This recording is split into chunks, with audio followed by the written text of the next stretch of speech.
Three, two, one. Ykikamucow, welcome to the podcast, mate. I'm so happy to have you on this early. Hey, Zenox, how's it going, mate? Yeah, it's early, but it means we got lots of time to talk about things. It is. It's good. It's actually one of the earlier ones that I've done. Usually they're all like late afternoon, but yeah, I'm excited to have you on because you are a guy that has so much knowledge and history within this scene, this region. You've been there, you've done international things, you've done a lot of local things in terms of helping the grassroots. You've done it all, man. Like you are up there in terms of the PUBG guy in Oceania. I've been around for a very long time, that's for sure. It feels like a very long time within PUBG, but no, I like being able to intermingle with everybody, make some international like connections and stuff, meet all the players there, which is really cool.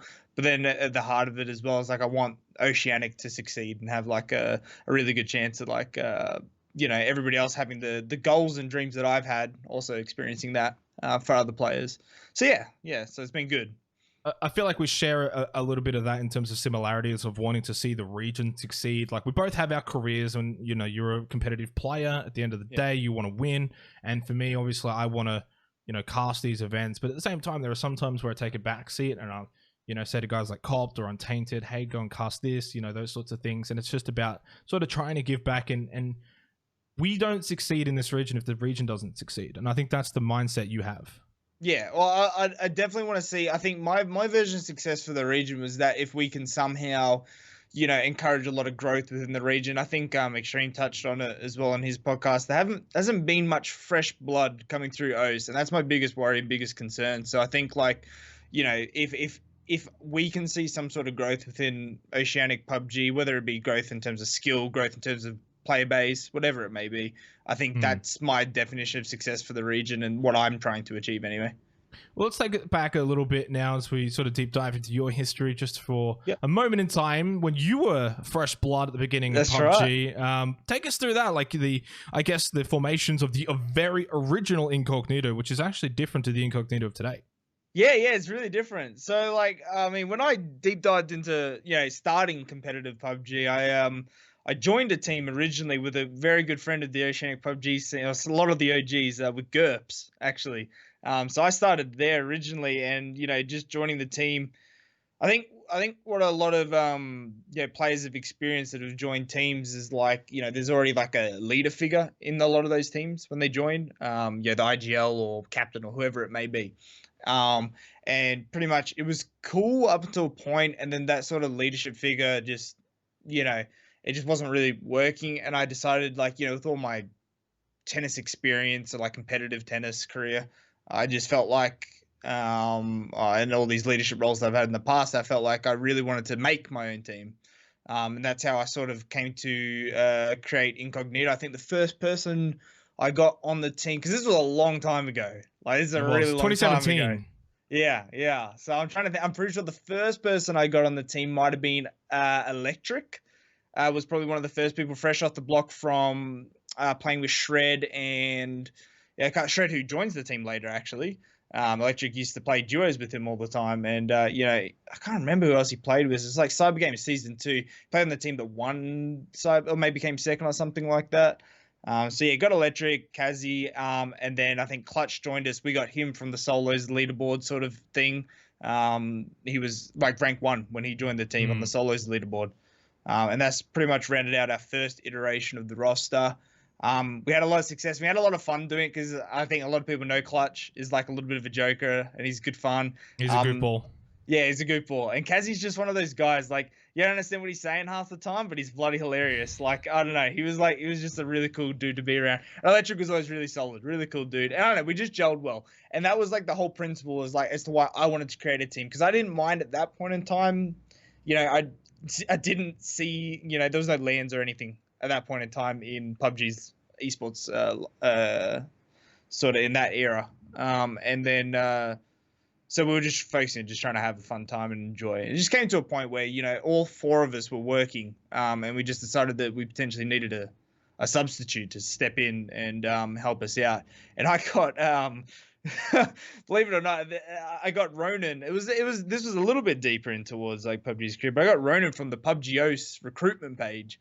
If you Oh remember that wow. Discord. Yeah, so Yeah. that wasn't like that was in the days of the Shack and everything like that. And I just like I wasn't seeing any, talent or something like that in the Shack where I was like, oh, I really want, this person on the team. I really want to try this person out.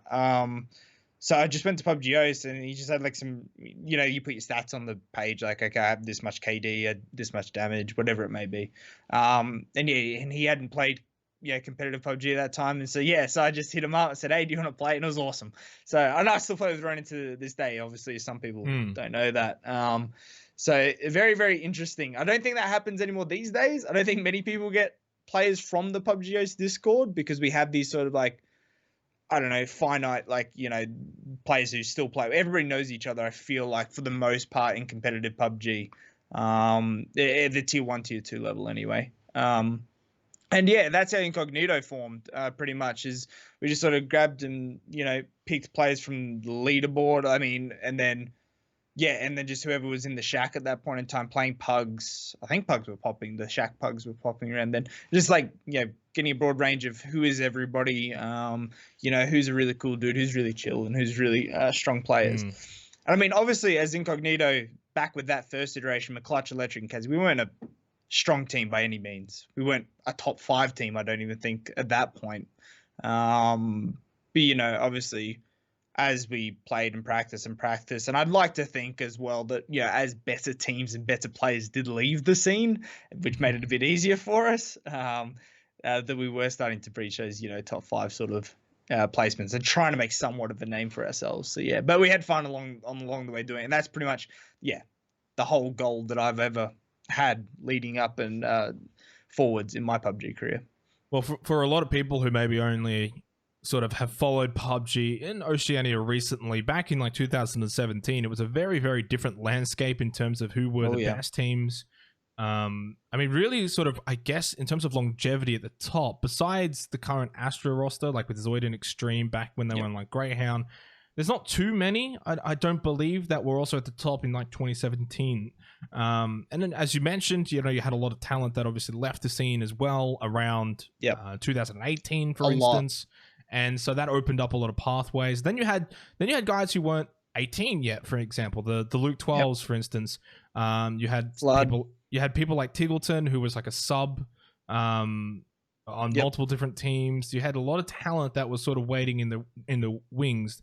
Unfortunately, that doesn't seem to be the case anymore. There's not too much talent waiting in the wings, like, I don't know, 17-year-olds. There might be a few, but not too many like there was back in 2017. There was a lot more back then. And it's obviously, I'm very surprised that, maybe if you're 17, obviously you don't have too much longer to wait. But yeah, if you're 16, there's a lot more opportunities out there for them to take. So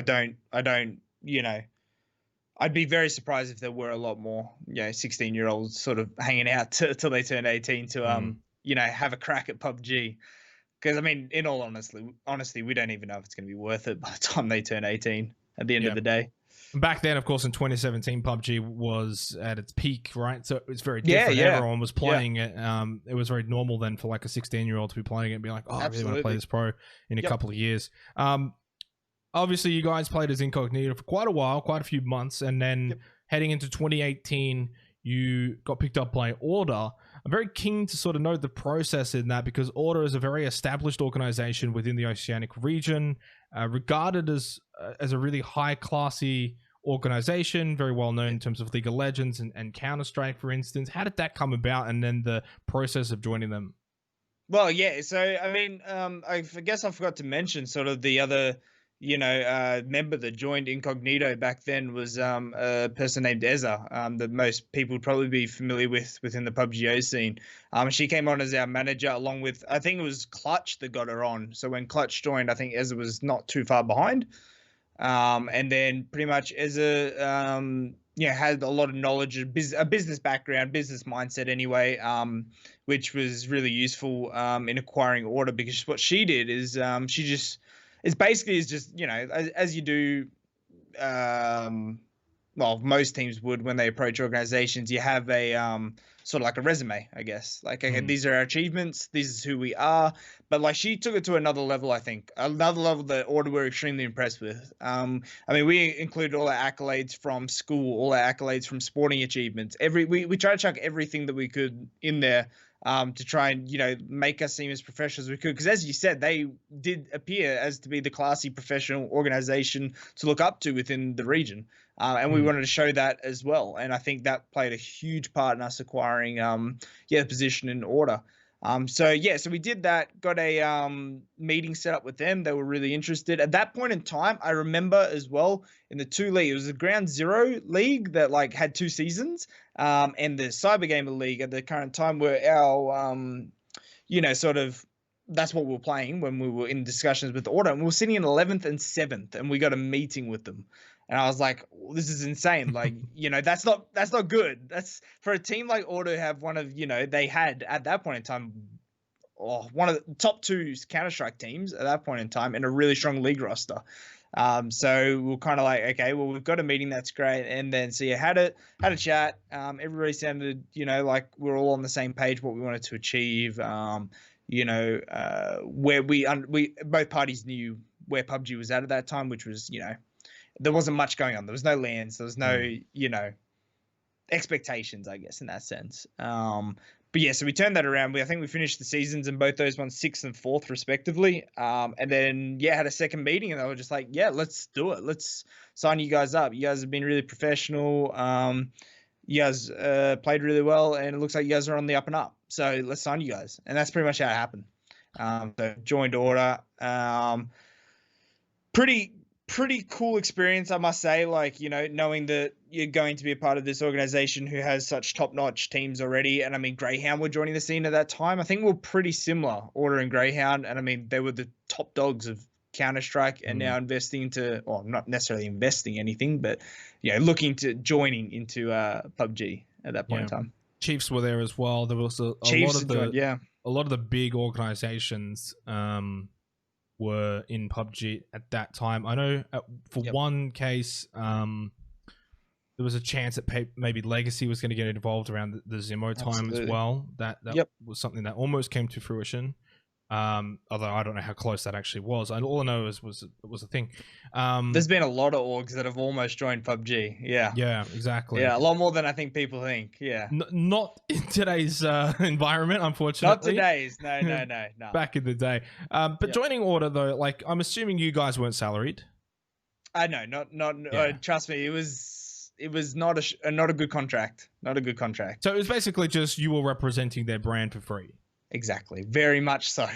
Yeah. What's your thoughts on that now? Because obviously the whole Incognito thing has brought in a lot of debate and we'll go into that further later on. But like whether or not you join an Order and sort of do it for free or have your own brand that you can build up. Yeah. So, I mean, like, Order, I guess, like, to answer this sort of thing and to sort of, like, delve into it a bit more, I guess I want to explain a little bit more about Order as well, as that it wasn't even necessarily just for free. Because I think of Incognito, the brand that we help try and create is we're not necessarily losing anything. We're not gaining anything. We don't have to give, cuts to organizations that we're not getting salaried for, or if for things like boot camps and whatnot, we obviously showed, and I mean Ezra had a huge part to play in that, so hats off to her again, in the crowdfunding side of things. So we're not really losing anything out of that, and we're not like just asking for money as well. I feel like we were providing a lot towards the community, and I hope they felt like we were providing a lot towards the community. I can't really speak for them, but yeah, and the support was huge, and so that allowed us to stay as Incognito. Whereas when you join an org, and they're asking for a cut, I feel like the org, as it was Order, I mean, I'm sure I'm allowed to say it, but I mean, Aaron was handling their Twitter posts for PUBG. It wasn't them. Wasn't any of the management in Order at that point in time. They were taking a whopping cut, and then, as you may be aware, pretty much when we left Order, one of the reasons was because they were picking up a major sponsor, and that was really cool. We had a lot of success under Order. I mean, we went to Thailand and won the Omen by HP under Order. They got a lot of that prize money, unfortunately, and we also found out that we weren't going to be a part of the major sponsor deal at all. So that was sort of the inkling to, and that was at the end of our contracts, and they wanted us to re-sign, and we decided that was a no-go for us because of how much, you know, in the grand scheme of things, one, we're in PUBG and one, it's Oceanic. I can completely understand it from a business side of things that they want to be able to, you know, make money for themselves. That's what you're meant to do as a business. However, there was a ridiculous amount that they made off of us, and we didn't see any return of investment from us. So we said, can we do this by ourselves? And the answer was yes. Yeah. And I urge everybody, if you can ask yourself that question and be very honest and serious about it, can you do it by yourself? And if the answer is yes, then you're better off doing it by yourself. If the answer is no, then yes, look for opportunities, look for organization. They don't have to be big. They can be small Oceanic brands. If they can deliver what you think you need and you think you can do that by yourself, then go for it. Because the big thing as well, as you probably saw with Incognito, is that you know, we know ourselves best. We know the content we want. You know, we know our community best. You know, Order, yes, they were a part of PUBG, but I don't know if any of Order management ever spoke to another PUBG. You know, were truly a part of the community and truly understood. You know, what it meant to be a part of, the PUBG Oceanic community. And therefore we felt like we could do that as Incognito a lot better and be more hands-on with our fans and, any spectators or whatever it may be. So in the end, would you say you regret having joined Order, or do you think you gained a little bit of at least exposure from them?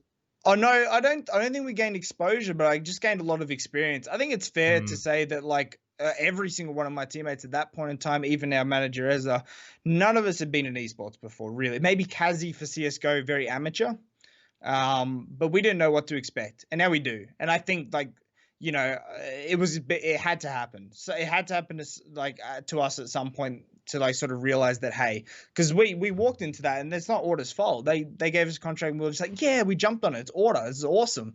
You know, I don't blame ourselves for that. I don't regret it. It's just more the sense that, you know, you live and you learn. And we learned and we made something really cool out of it, Incognito. So, I mean, yes, because we were Incognito before, we're like, you know, let's bring it back. Let's see if we can do some cool things with it. And I think we did. And we, you know, learned a lot of our stuff from Order as well, how to help, you know, do the social side of things. Aaron learned a lot from it. So, yeah. I think that's a really good way of looking at things. You've got, at times people would look at a bad experience and regret that happening, but to be able to then take away lessons from that and move forward in a better frame of mind, I think that's admirable. So in the end, it was really an amicable split. Like, they weren't too pissed off at you guys for leaving. Oh, no, absolutely. No, it was good. It was fantastic. Like I said, they wanted to resign us, but they completely understood. And they even said, like, look, we did try to get you guys in the major sponsor deal and whatnot, but it just wasn't going to happen. And that's it's PUBG. I get that, and you know they understood why we didn't want to stay any longer and wish us well. And you know, I even got a message, I think, from the GM Spawn like 6 months later. I think we did really well in the. I can't remember what it was. Faceit. Maybe it might have been Faceit, yeah, like qualifying for Faceit. I think it was coming first. You might be right, actually. In the Oceanic qualifiers, I got a message just saying, "Hey, congrats." So it's like it's really cool. Like no ill will against Order. It's more the sense that it was. I can understand where they're coming from, and they could understand where we were coming from. That's what it came down to. The only massive tournament, depending on how you want to look at it, whether HP Omen, but the other one, of course, was PGi Quals. In 2018, you guys were representing Order at that time going into that. And I think it was probably, or at least in my eyes at the time, 2 years ago, I don't know, maybe I misremember things, but it was your first massive step into the scene in terms of like putting in out a big performance. Yep, absolutely. I think we surprised ourselves a lot in that tournament. I think for the most part that was everybody's first little go, but like, just even LAN in general. I'm trying to think. I know Kazi definitely did Counter-Strike, and he might have done some little LANs, but no, it was really, really cool. That was back when it was a 20-team event, like 20 teams in the lobbies. So it was all very, very different to what it is these days. And the scoring structure was very different as well. But no, we've definitely surprised ourselves. I think we surprised a lot of people. In our performance, and almost qualified. And we were second last after the first day as well. After the first 6 games, and there was only 18, so it was pretty impressive to be able to come back from that deficit. We were really happy, and I think we all played really, really well, which was cool. I mean, you're right in that, and then obviously you had to come back. I think for you, though, as a team, were you always wary of the fact that Chiefs had first locked up? Like, especially considering that first day where you guys were second last, Chiefs were already in first by the end of in the first day. So I mean, I think, yes, individually in our own head, there was one person who genuinely, didn't believe that. And that, so I forgot to mention as well, for that LAN, we'd actually already lost in the clutch by that point, about a month earlier, to Athletico.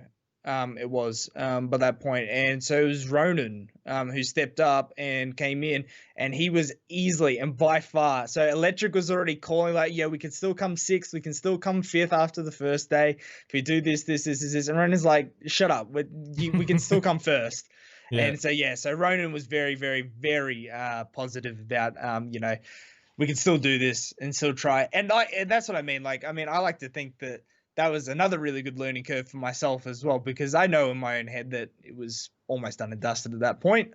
And I was not even expecting a top 3 placement, let alone a second. And so you need to learn from people like Ronan, who go in there with like such a positive attitude and realize that, yeah, it is PUBG. Anything can happen. If you play really well, you can almost come back. In 18 games, you can almost always come back from any position after, only playing 30% of the matches.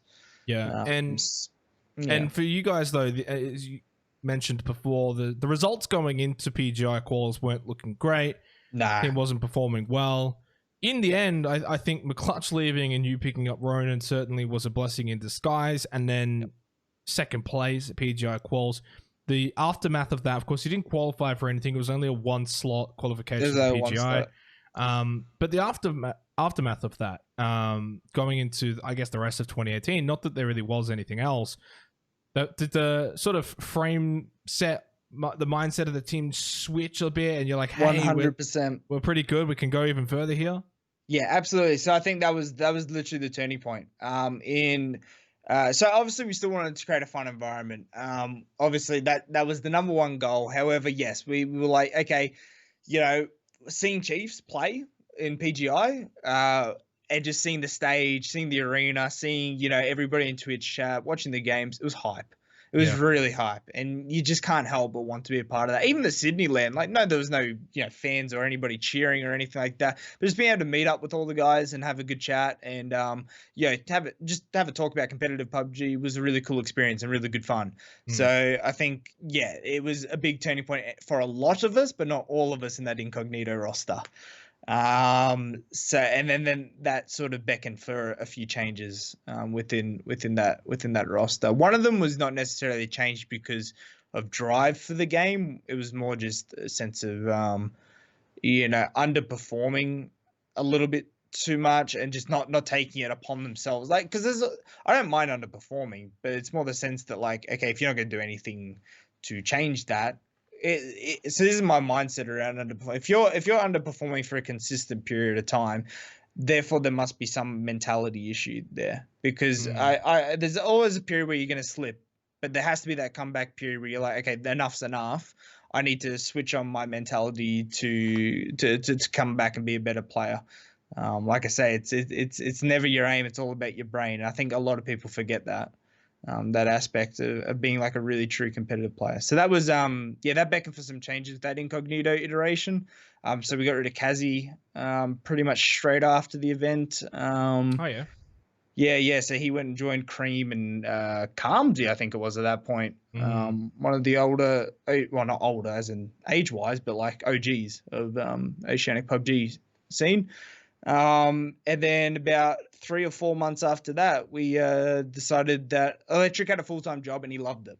He loved his job, and it was full-time. He was from New Zealand, so he was staying up till 12 o'clock, 1 o'clock, because they're 2 hours in front of us. Most of the Oceanic leagues and tournaments would go very late for him, and he was finding it very difficult. Wanted to keep playing like no tomorrow, but he put in 2 or 3 hours, and then that was it. And like he said, coming second at PGi, you're like, okay, what do I need to do to change that? Watching Crit stream every day, playing all the time, It's like, okay, we can probably get to that point without having to play every single day. Every single day and all day. But 2 to 3 hours, just rocking up for scrims might not cut it. So Ronan and I decided to crack it on our own at that point, thinking that we were probably the two more committed players, and then start looking for some more players, which took a very long time, a lot longer than we thought it was going to take to get 2 more players on board. But fortunately, though, you had a lot of time because between PGi and then Phase 1 2019, there wasn't really anything, or at least nothing of note that I really even care talking about. So you had that time. How close to Phase 1 did you end up completing that new Incognito roster now with Jouxy and Insight? So, like, it was all a mutual agreement. So Electra kept playing with us. We decided that we were going to replace Electra. He knew he was getting replaced, and he was all on board. He's like, I'll sub, if you need me to keep subbing or whatever. If if it's just you and Ronan and you just want to trial one person, I'll be the third, and we'll find our replacement. So it was really, really cool in that sense. So it took us a little while to get through a couple of trials that we weren't really happy with. And one really interesting first, and one of the last people who approached, not one of the last, he was one of the first to approach us, but probably one of the last to trial, because I actually trialed for one of his own old teams, and I got one game I got to trial for them. And they were arguing like no tomorrow. And I said, I don't want to be a part of that. And guess who the instigator of that team was? Who? Insight. So hang on, you trialed for his team. I trialed for his team before I even put the Kazi Electric roster together. They were called Arcane, Happy Novides. Oh, that team. But that team was only put together prior to PGi. There were a couple of iterations of it. Right. A couple of iterations of that was even well and truly before PGi. That was a long time ago. So so I jumped in, got one game trial, and then it ended with an argument between, I think it was Happy and Insight or something like that. And I didn't like the way Insight was talking to Happy. And like that's the big thing for me is like, it's all about creating a fun, non-toxic environment. Because to me that's the success. You're not gonna have success in a toxic environment where you need to be able to put that aside. And we got to a point where we were so desperate to trial people that we actually had to come to Insight. And Insight knows this. Insight knows we left him to last for that reason. I kept telling him Ronan and Electric I didn't have a good experience with him. I didn't like his attitude. And so eventually we trialed him, and it was some of the best games we'd played.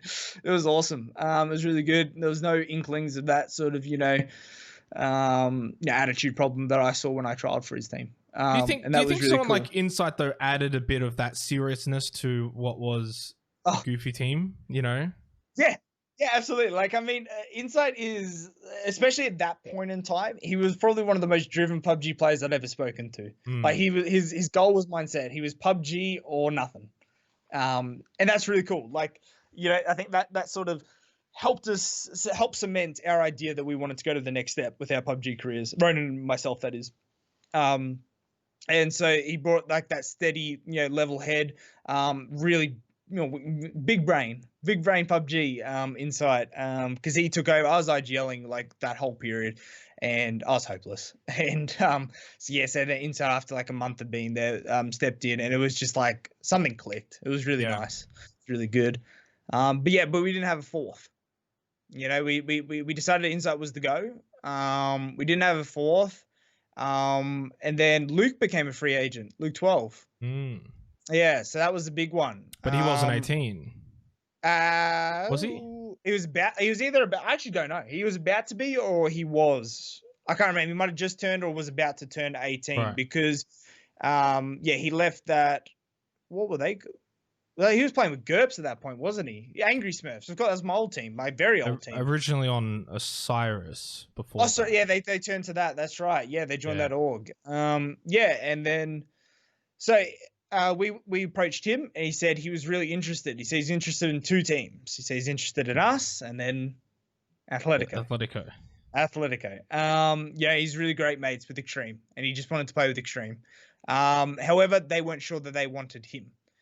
So he played for us for about a month and a half, played in 2 tournaments with us, CG and Awesome at that point in time it was. The Awesome, SEA champs.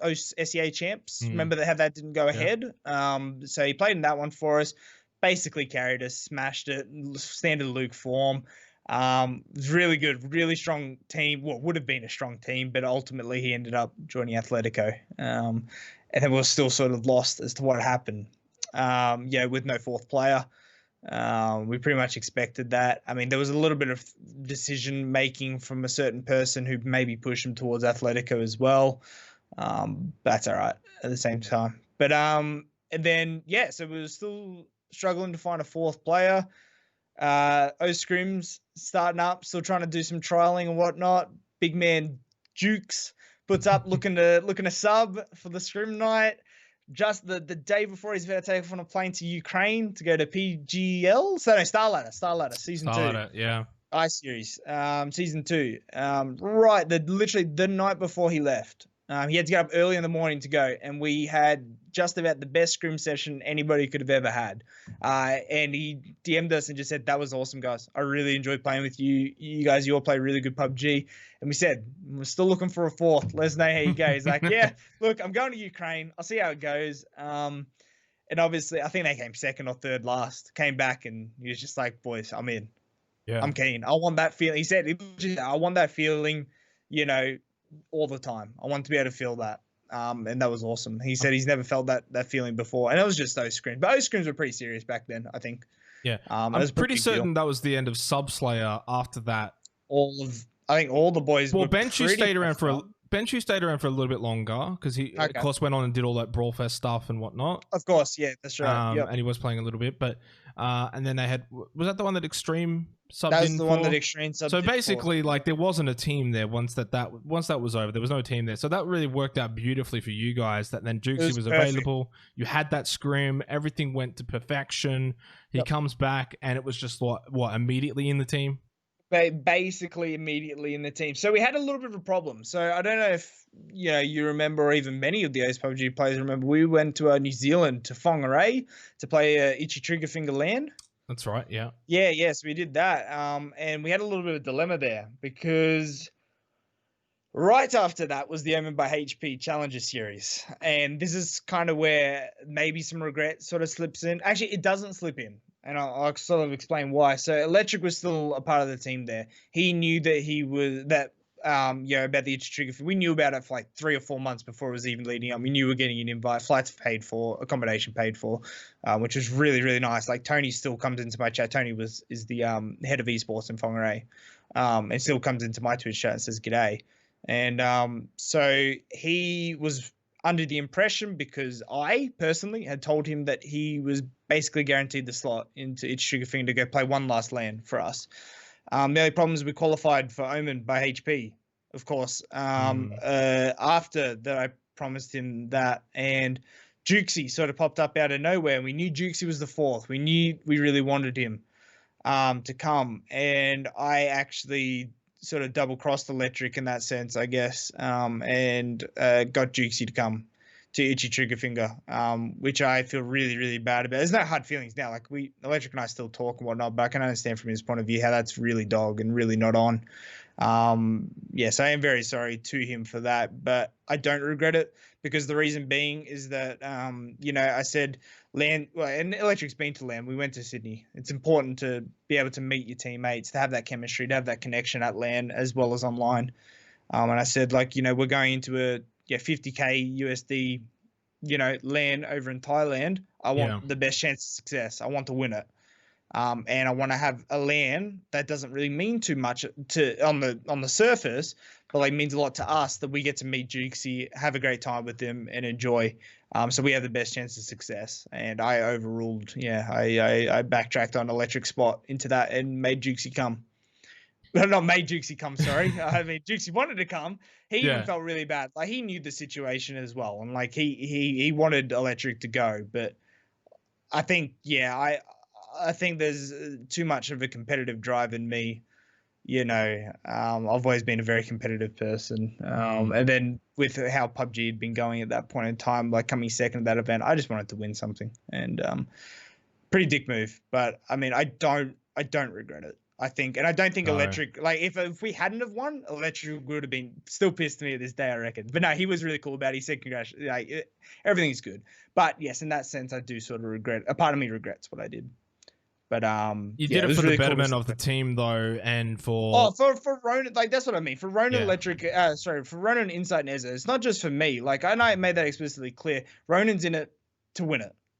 Insight's in it to win it. Ezza was in it to win it, you know? Like, and I wanted everybody to have the best chance of success in their future. Electric knew that he wasn't going to stick around in esports, let alone PUBG. Well, PUBG, let alone esports, sorry. And, you know, I think in the grand scheme of things, it all led towards me making that decision. Everything made sense for me to make that decision to get Jouxy in for each trigger finger land.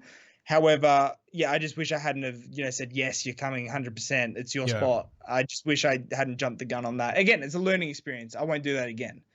You know, if I know that we're looking for a fourth player, if I know there's another LAN coming up, whatever it may be. Yeah. So you obviously start to improve as a team. You gel together. You head into Phase 1 2019. Finally, on the horizon are all of these circuit tournaments that have been announced for 2019. All you know, with the big lands, the Faceits, the GLLs, and then of course PGC. The big stuff. It's a big year. Finally, all of these expectations are being met. Heading into Phase 1, of course, now that we've had a bit of backstory about this roster, this Incognito roster, everything from the original Incog to Order to now this roster, Jouxy and Insight, you probably would have had very different expectations going into the Phase 1 tournament for ESL AUNZ champs compared to something like PGi, which was only 8 months ago or something. That's right. I mean, like, obviously the big different changes, and something that like was really good for us was that point change from those two events. So the point structure. So, you know, it was much more worth it to be able to get kill points, which, you know, looking at us on paper, Jouxy, Ronan, Insight, and myself, were we were shown to be a very aggressive, high fragging team, which was really, really, really exciting for us. And one of our biggest strengths is something that we use, you know, our best effect, I think. And I think that was one of the big things that sort of, you know, where Insight came in as IGL, who was so smart how to get us in those positions and whatnot, and to put ourselves in, you know, fragging spots. It was just perfect. Yeah, leading into Phase 1, having learned all that we had, and, you know, pick up the exact right people at the exact right time. It just, yeah, then we were feeling really good going into that Phase 1 Faceit qualifier. And that was like one of the best moments ever, I think, qualifying for Faceit, that I, to this day, have felt. Yeah, I'm going to say today. Yeah, I reckon that's probably the best feeling that I've ever felt. Because of the circumstances around it, it's not like you qualified with like a 1,000-point gap. That whole night, that whole tournament was basically Incog versus Ath. It was the Incog Ath show. And as casters, obviously, that's what we're going to talk about. The amount of flack we copped because everyone was like, you know, there's more teams than just Incognito and Athletico. And I was like, yeah, I don't give a fuck. I don't give a fuck. I did that. I'm not sure if you're aware, but I did that like little 15 Q&A session, 15 people Q&A session recently. Right. And just about like, you know, the Oceanic qualifiers, and I had a caster in there as well. And it's just very interesting to hear the dynamics. And I said to the caster, I said, like, because they were talking about, you know, how we always get shown on screen, and I'm like, I don't care if they're the bottom of the ladder, I don't care if they're the top. If there's a story to be created, create the story. That's what the viewers want to see. That's what the players want to see. That's what everybody wants to see. If there's a story, paint it. You know, I don't care if they're, you know, vying for the, you know, let's say there's 4 spots to land. If they're vying for 4th and 5th spot because first is way out in front, I want to watch the 4th and say I'm the one out in front. I want to hear the story about the 4th and 5th team.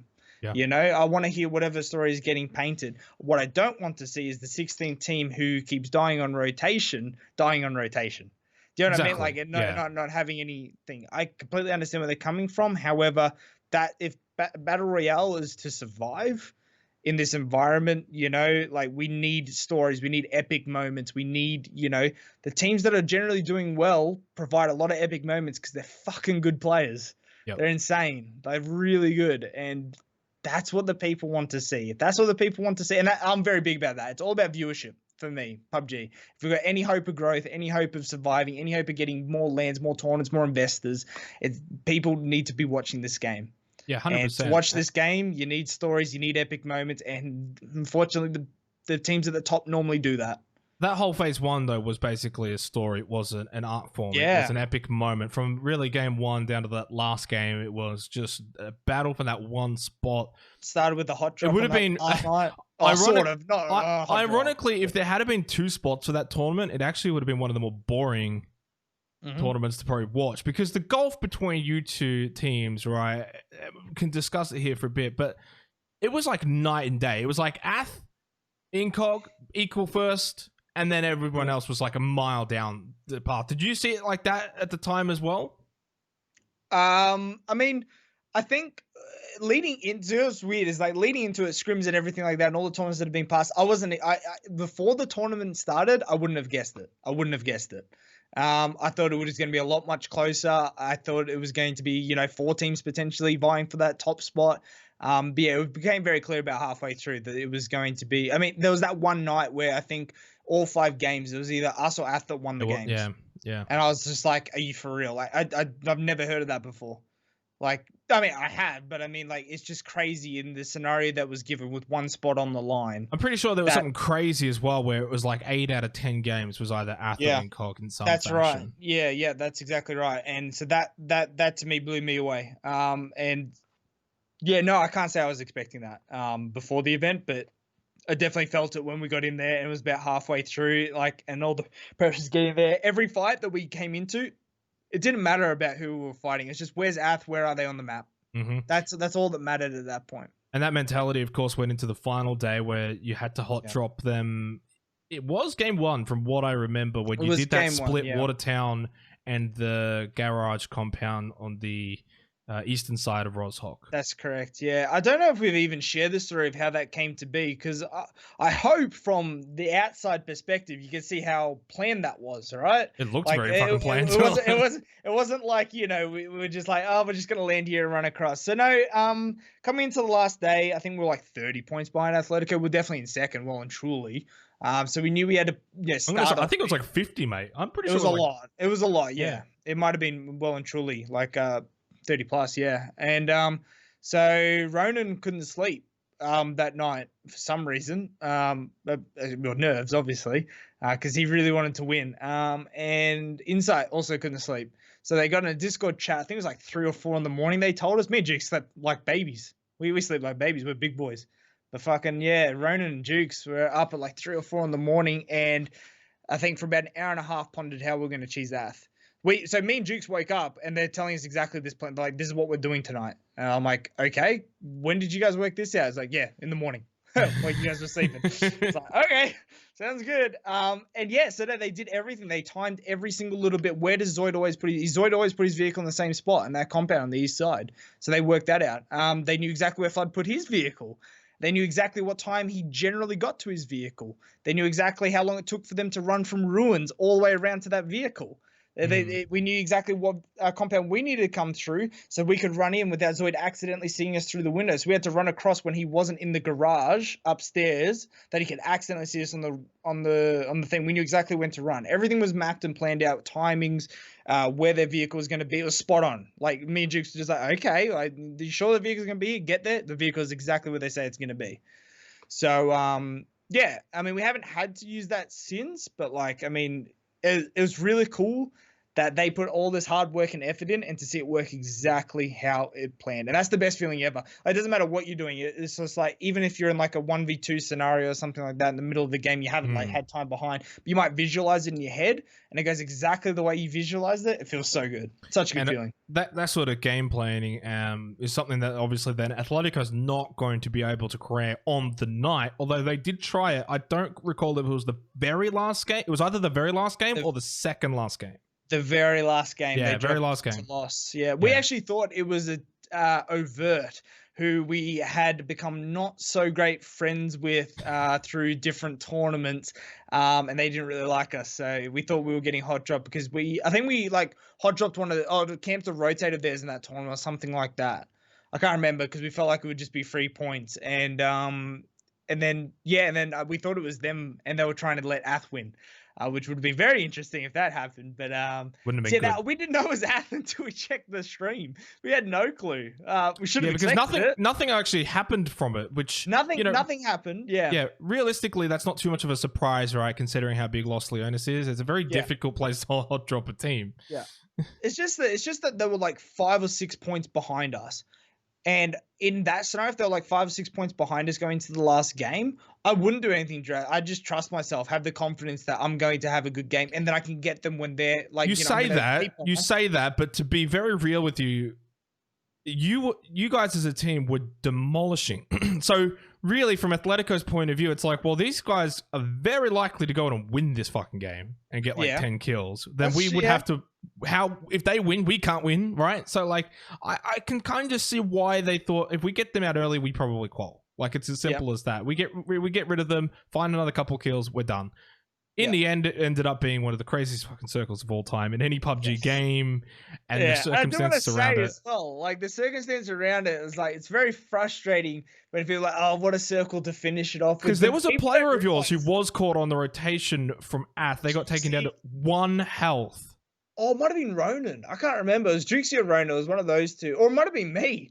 I can't remember who it was, but they biked off towards the ocean on the east coast, towards where, of course, the circles were heading. And that kind of was just a bit lucky, but I don't think it would have made too much of a difference. In the end, Athletico were always going to be screwed from that because, like 10 other teams, they got trapped on the mainland when the rest, got over to the islands. I think people forget as well that like in that set, like what comes around goes around. There were 2 island circles that tournament.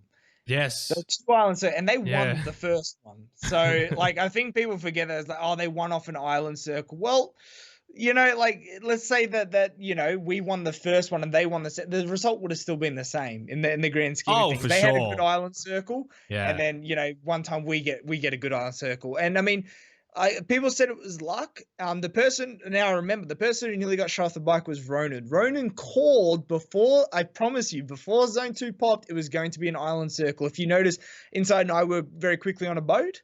It's because Ronan called. I called it on the stream. The second I saw that phase 1, I'm like, half of that circle's not even on the map. I'm like, if that doesn't go to the island circle, something's wrong. We played for an island, so once Ronan got forced onto, I guess he did get forced down towards the east coast, and that's the only time when he like thought of it, I guess, because it wasn't us. But yeah, we were prepared, so we made adjustments. So me and Insight went to what's it called, Puerto Paraiso, wherever the boat wanted. Yeah, Paraiso. Down there when he called that, and then we're ready at a boat. I nearly got it stuck.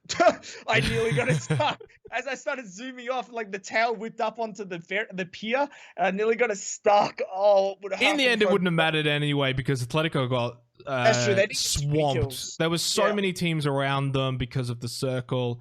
I think for me, like, I wouldn't say you guys won because you were lucky, right? Yeah. If anything, I felt a bit bad for Atletico just because of that sort of circle. It's hard to do much in that sort of position, but at the same time, they put themselves in that position, and at the same time, as you said, they had won a very similar game to that earlier on. There was 32 games that season, if I remember correctly, so every game matters. Every game, inches turn into miles, and that's just the way the cookie crumbles.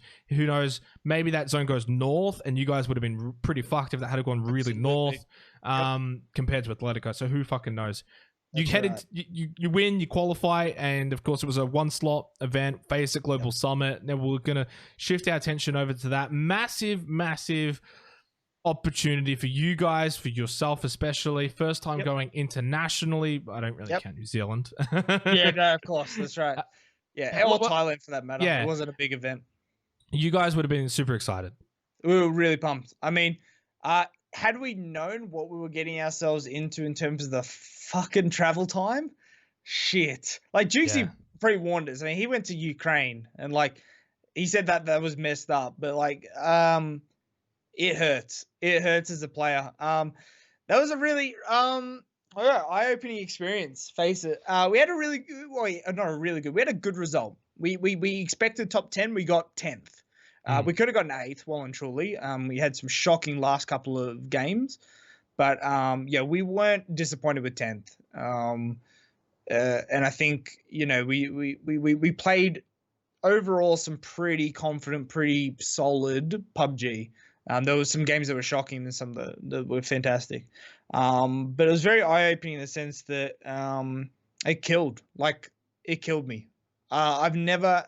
It was literally a job, and I mean, like, and people will say, oh, it's why not? I think it was like coming up to a PGS. I mean, I know we're going to talk about this later, but like PGS America 2020, they got cancelled, and people were saying like, oh, you don't need a prize pool for that. Sorry, you don't need prize pool for the qualifiers or anything like that. You get a free holiday, and I'm like, it's not.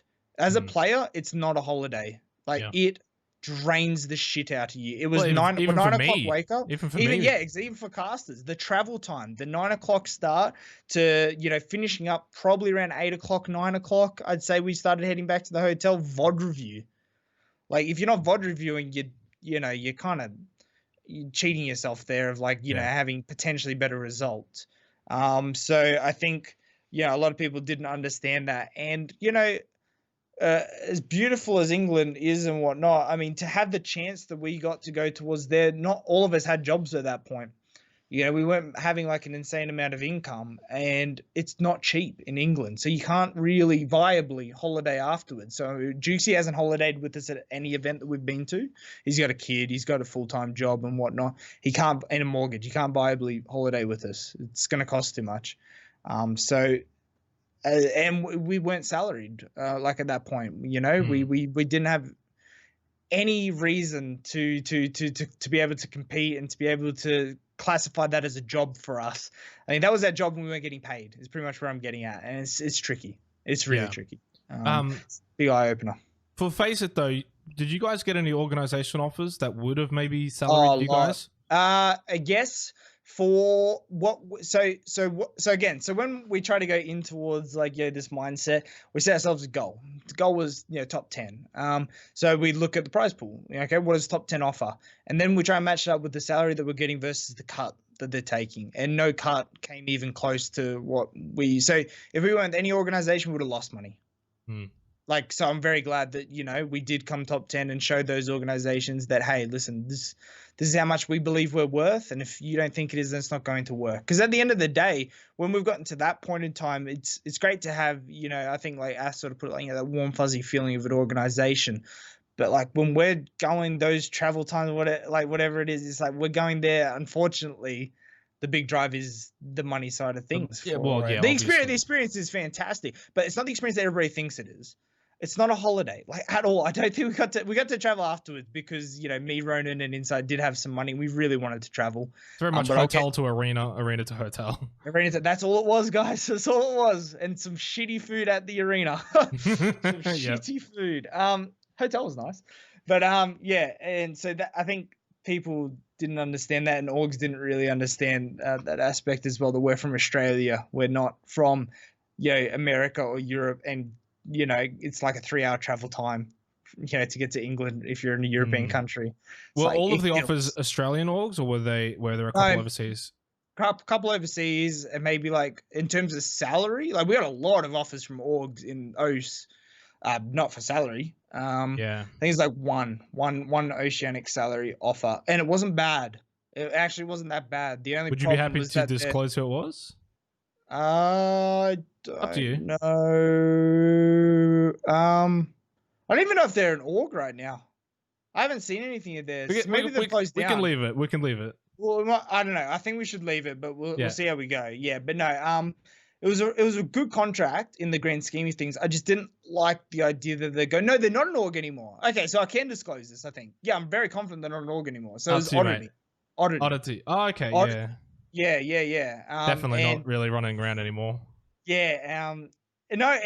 So I mean, this is really off topic, but I mean, the owner obviously got in a lot of trouble recently, and that's the reason we didn't go with Oddity. The owner was a little bit, I don't know, there's something a little bit different to every other conversation we'd had with some of the other orgs. So that was the only other offer in Oceanic region for a salary, and it just still didn't really match up to what we were. It was the closest one we got to what we were expecting to make, and then So we just started to go with Incognito to do the crowdfunding side of things. And that took a lot of pressure. I mean, joining an org would have taken a lot of this pressure out of it if we did get a salary. I get that. Then, you don't have to worry about getting top 10 or whatever. But I mean, we trust ourselves. We backed ourselves enough. to get it done. And I mean, we tried to do that in GLL, which I'm sure we'll talk about next as well. But yep. that one didn't go to plan. We'll close out on Faceit though. So yep. You guys started off a bit slow from memory. I think there was like a group stage thing where you guys didn't really do that well. But from there, you picked things up. I mean, talk us through that experience. An amazing next day. So, I mean, like, again, it's the same sort of thing, I guess, with like Ronan within that. Like, it's just Ronan. You just learn from Ronan, man. It's so positive. Doing the VOD reviews, straight after the first, and Insight. Insight was really good as well. After the first night doing the VOD reviews, we literally were like, and I mean, they don't. I mean, it is more of like a psych each other out. I just want to be open and honest. We just said, like, everybody sucked. And they did, like, on paper, we thought they were doing these amazing, crazy things. And you look at it on the VOD and we're like, the center is free every phase 2 or phase 3 because everybody's fighting on the edge, phase 1. So if we notice that there's a lot of fighting going on, we're just going to go take something in the center. And it became a lot easier. I think if you add the group stage and the elimination stage together, worth of points, the second day group stage, and then obviously we didn't do well enough on the first day, we had to play elims. If you add those up, we came 4th overall. Like, if you add those points up without the top 8 teams already, obviously with Tempos, like Storm and all those guys that already qualified for the last day. But yeah, and like we played amazing PUBG, really confident PUBG because we knew what to expect. The only problem is on that second day, we got a second place that I threw like no tomorrow. And I had like a breakdown, bro. I had a breakdown. I didn't come down for lunch. I just sat up in my chair, fuming, frustrated, hated everything. Was this the game where Captain got that nade 4K? No. That one was the third. Did I get third place? No, I got second place. No, that one was fine because we played really well that game. No, this one because I didn't throw that one. He just had 50,000 fucking nades. Like, yeah, that's right. I remember that. Yeah. Bombarded. We played a really good game that one. But no, this was out near Los Leones. We were versing Blue Bees, and Inside just like 1v2'd Cloud9. Like really, like he shouldn't have won it. Like clapped them. And then here I go proning out in the open. I prone behind like a forklift or something like that. And like the 2 Bluebee guys looking at me like, this guy right? I think he's an idiot. I'm just going to shoot him. I just threw it. And I was very frustrated. I had just low confidence. And it's like 3v2 and we lost it because of my low confidence levels. And yeah, and then we turn around and win the next game. And I think I had like 7 kills in that win. I was like, okay, I should get frustrated more often. Yeah. That's a good turnaround. Yeah, good turnaround to go from big upset. I think it was like 30 minutes of just me sitting. We got asked to do an interview because it was our first good game. They wanted to do an interview. I said, I'm not effing doing this interview. And I just sat there like Pierce and Rona did the most shocking interview I've ever heard. It was awful. I had to cry about that as well. And then so no, it was cool though. I mean, it's again an experience, and I played better from then on in. You just live and you learn. You live and you learn. And it ended up being a very good tournament for us as a team, and then me individually as well. I think Jouxy had a phenomenal Faceit tournament as well. Jouxy was on top of the world at that point. He was probably the best. Okay, besides Luke, obviously one of the best players in the region. Well, even then, but at that point in time, Luke hadn't even got to his peak yet. So I guess that's right. That goes to show how good Luke's been over his career. Yeah. You head back, of course, and then phase 2 is coming up just around the corner. This was, of course, always known. 2019 was going to be like every couple of months, like every 2-3 months. But there was a change this time around. A guy called Extreme, good old Russell Walters. He'd just come back from America, and he'd rejoined Athletico. Yep. Would you say that put Athletico back on top when he rejoined? Because phase 2, they ended up taking that top spot by about 200 points above you guys. If I remember correctly, like when he first came back and they first started grinding and stuff, I wasn't too concerned. I don't think they were actually if I remember correctly, they weren't performing very well when he first got back. And then, I don't know, something just clicked, like leaving like right before the tournament, and they just played off their faces, off their chops. And Extreme was obviously, fragging out of his mind, I think, like leading into, I think he might have even top fragged for that qualifier. He was the best performing player. Yeah, best performer. I'm pretty confident I remember, seeing that. And like, just like, so that's insane. And they destroyed that league. And I mean, that's the scariest team I think I've ever had to that verse. iteration. That iteration, like internationally or nationally, I think one of the scariest teams that have we'll come up against. I have to come against them every week. Phase 2 didn't really, it wasn't that special. Obviously, you guys at the top 2 was locked in pretty early on. Hell yeah, brother took the 3rd spot with relative ease as well towards the We end. definitely thought they could come back because there was a period of time where we were sitting in third and we were like, oh shit, like, okay, we don't want to, Miss out. have fallen that far behind from coming like, smashing phase 1 to now, oh, what's going on here? Phase 2. I don't think that was really ever the case in terms of that. You guys ended up, though, obviously this was for 3 slots, so maybe the mindset's different as well, where when you're in that second or even third place and you see there's such a big gap between everyone else, maybe you don't have to fight for it as hard. But Grand Slam, of course, GLL, another trip for you guys. And I remember at the time thinking, and even maybe saying on the broadcast, that your experience having gone to Faceit, you've already done that big Europe trip, you would have gained so much from that. Going into Grand Slam, I even thought that even though you guys finished second and maybe weren't looking as clean, as good as an Ath, but your experience would maybe put you over them. How wrong I was. Yeah, they destroyed it, didn't they? And we really shut the bed. There's a lot of things that went wrong in that tournament for us. One of them being a very so when you qualify for those events, right? One of your first initial thoughts is drop spots. Are you getting it? Who else has qualified and who hasn't? And I don't know if you remember, but a certain team that shouldn't have qualified had a freaking amazing last day and qualified, and they happened to loot exactly where we looted on our angle. And that was Knights, who weren't going to qualify at all, and then came to qualifying.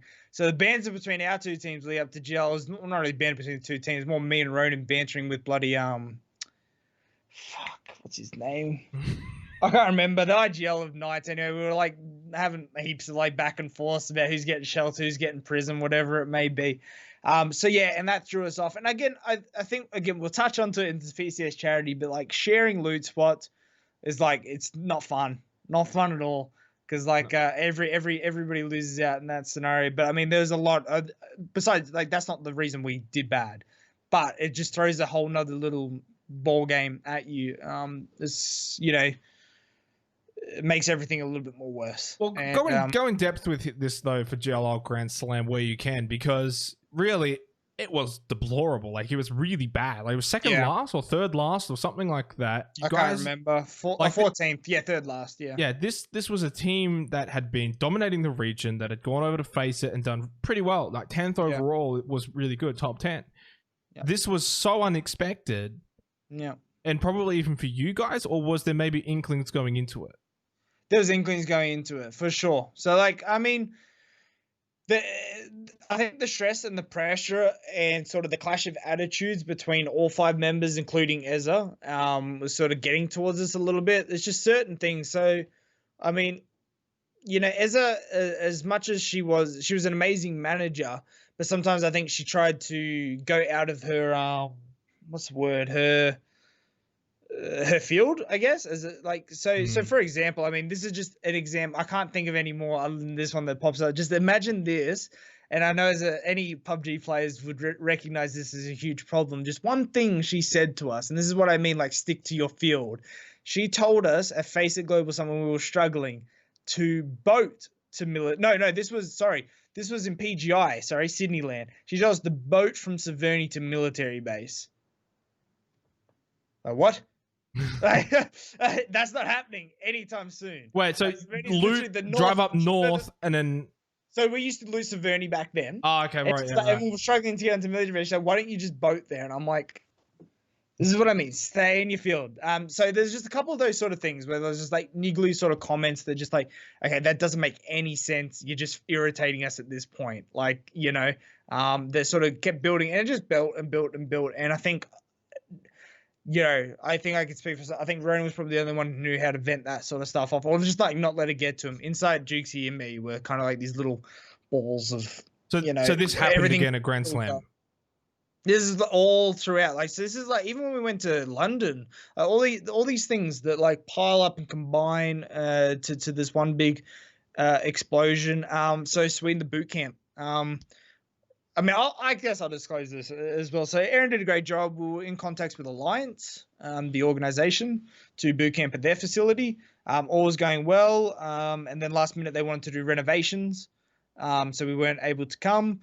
And so we had a budget in mind with our crowdfunding, what we're going to do. It was like $3,000 or something like that. This is what we want for our Bootcamp. And then, yeah, Aaron's like, the only place we can go is Poland. I was like, okay, let's go to Poland. And is it going to stay in budget? Yep.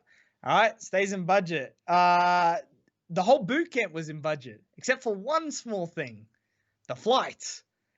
When we arrived in, where did we arrive in? Oh, shit. Did we have to do a lot of flying? Maybe we had to do a lot. I think we actually ended up all the way in Sweden and then went to Poland or something like that for a quick flight. I can't remember. Something like that. We might have gone straight from Dubai to Poland, something like that. The flights were $3,000 on their own. And she forgot to disclose that information before agreeing, because we would have gone without a boot camp if that were the case. Wait, so GLL didn't cover the flights?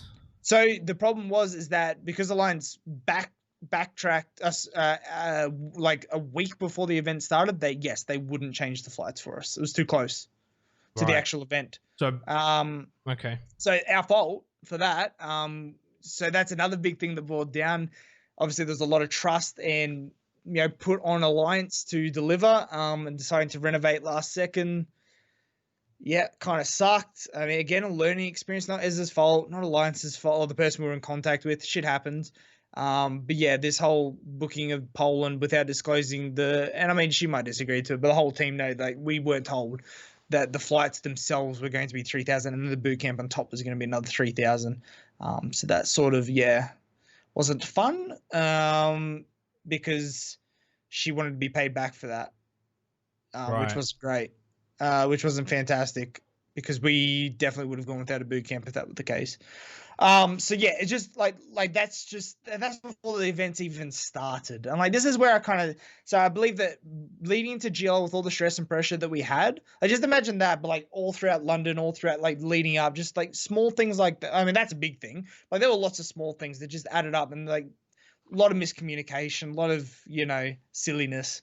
And then it sort of led to a point where we should have taken an org to help cover costs for that sort of stuff instead of trying to crowdfund again, because we did it again. Offers this time again?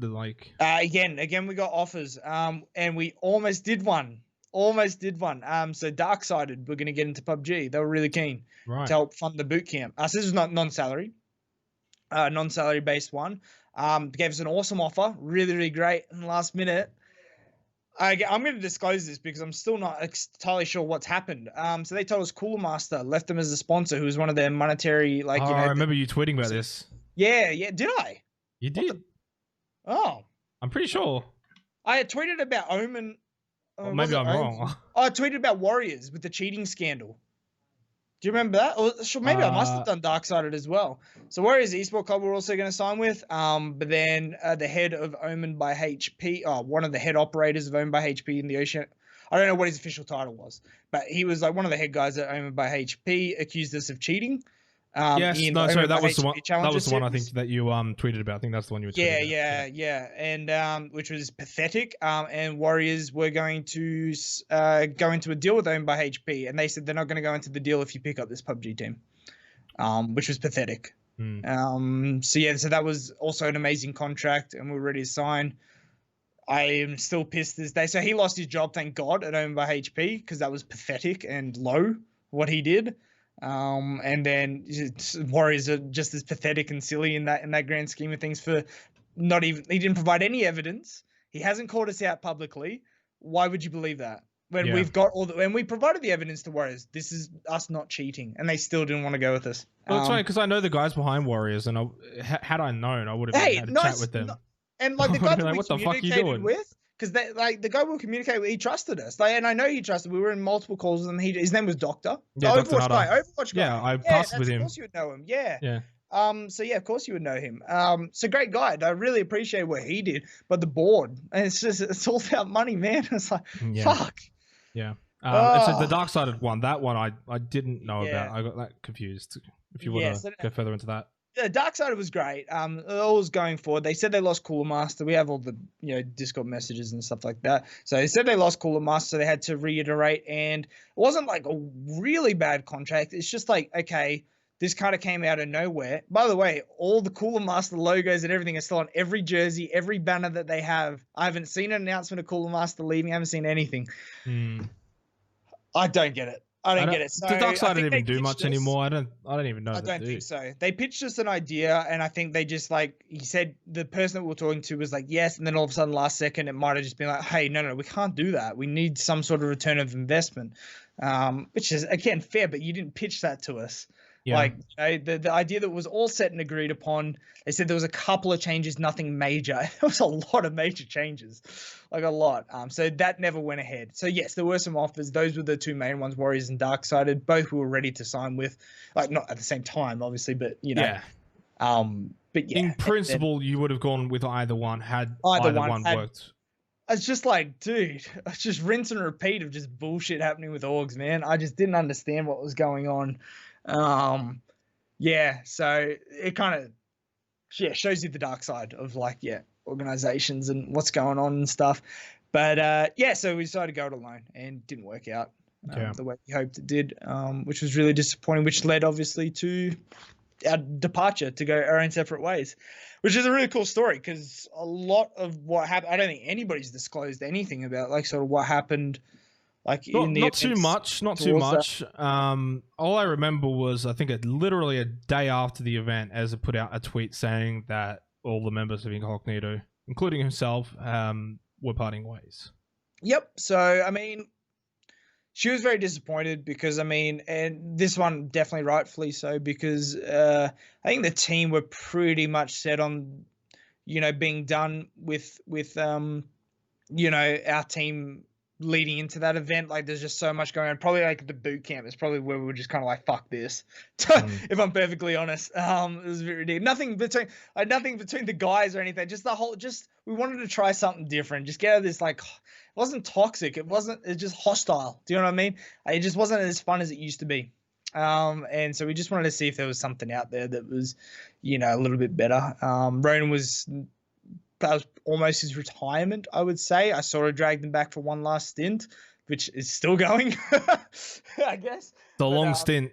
Yeah, long stint. Obviously that's like a whole topic on its own. But we decided that was kind of it. And Ezra wasn't really, didn't get much of a say or try, we just kind of said, Ezra, we're leaving. We're done. Which obviously made her a bit pissy because how much effort and work she'd put in, how much money she'd put in and time, completely understandable. But time's up. Yeah, but at the end of the day, of course, if the team wants to part ways, that's the call. That's the call, exactly. You don't want to stick together if you're not really feeling it. And at the same time, like, everybody was to blame, and I'm sure Ez understands as well that a lot of it was her, a lot of it was Insight, a lot of it was me, a lot of it was Jordan. Probably none of it was Ronan. Everybody loves Ronan. So be like Ronan, everyone. Yeah, be like Ronan. So everybody was part to blame for sort of what happened, I guess. And then split up. Jouxy obviously going to Ath was pretty obvious choice. He didn't. So when he heard about what I was doing, so I wanted to create. So I probably had the biggest problems, and this is no mistake. I probably had the biggest problems with Ezra and Insight within the team. I didn't mind. Didn't mind Duke, so I was really good mates still with Duke. Still really great mates with Ezra and Insight. But the biggest problems that I saw were Insight and Ezra on the team not like learning and cooperating. I mean, Ezra and Insight, holy shit, we were in Latvia for a stopover on our way back to Sweden, had the biggest fight at the airport, man. It was hilarious. It was actually hilarious. And I'm like, oh, can you see how you're both being so dumb right now? So it's just that sort of thing. And I mean, but yeah, it's so tricky. But so Jukes pretty much hit me up before he was going to join Ath and just said, hey, is there any chance that I can join this project that you're doing?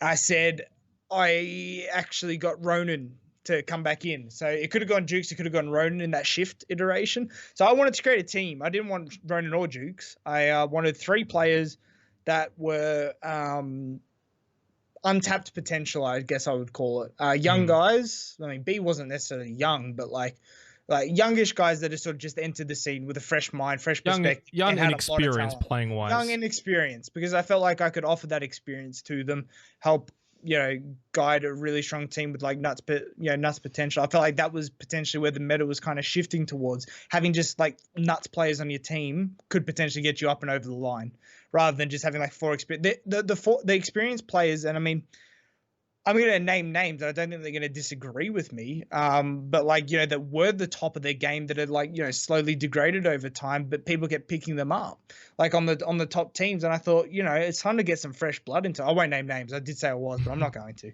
But yeah. There's too many probably.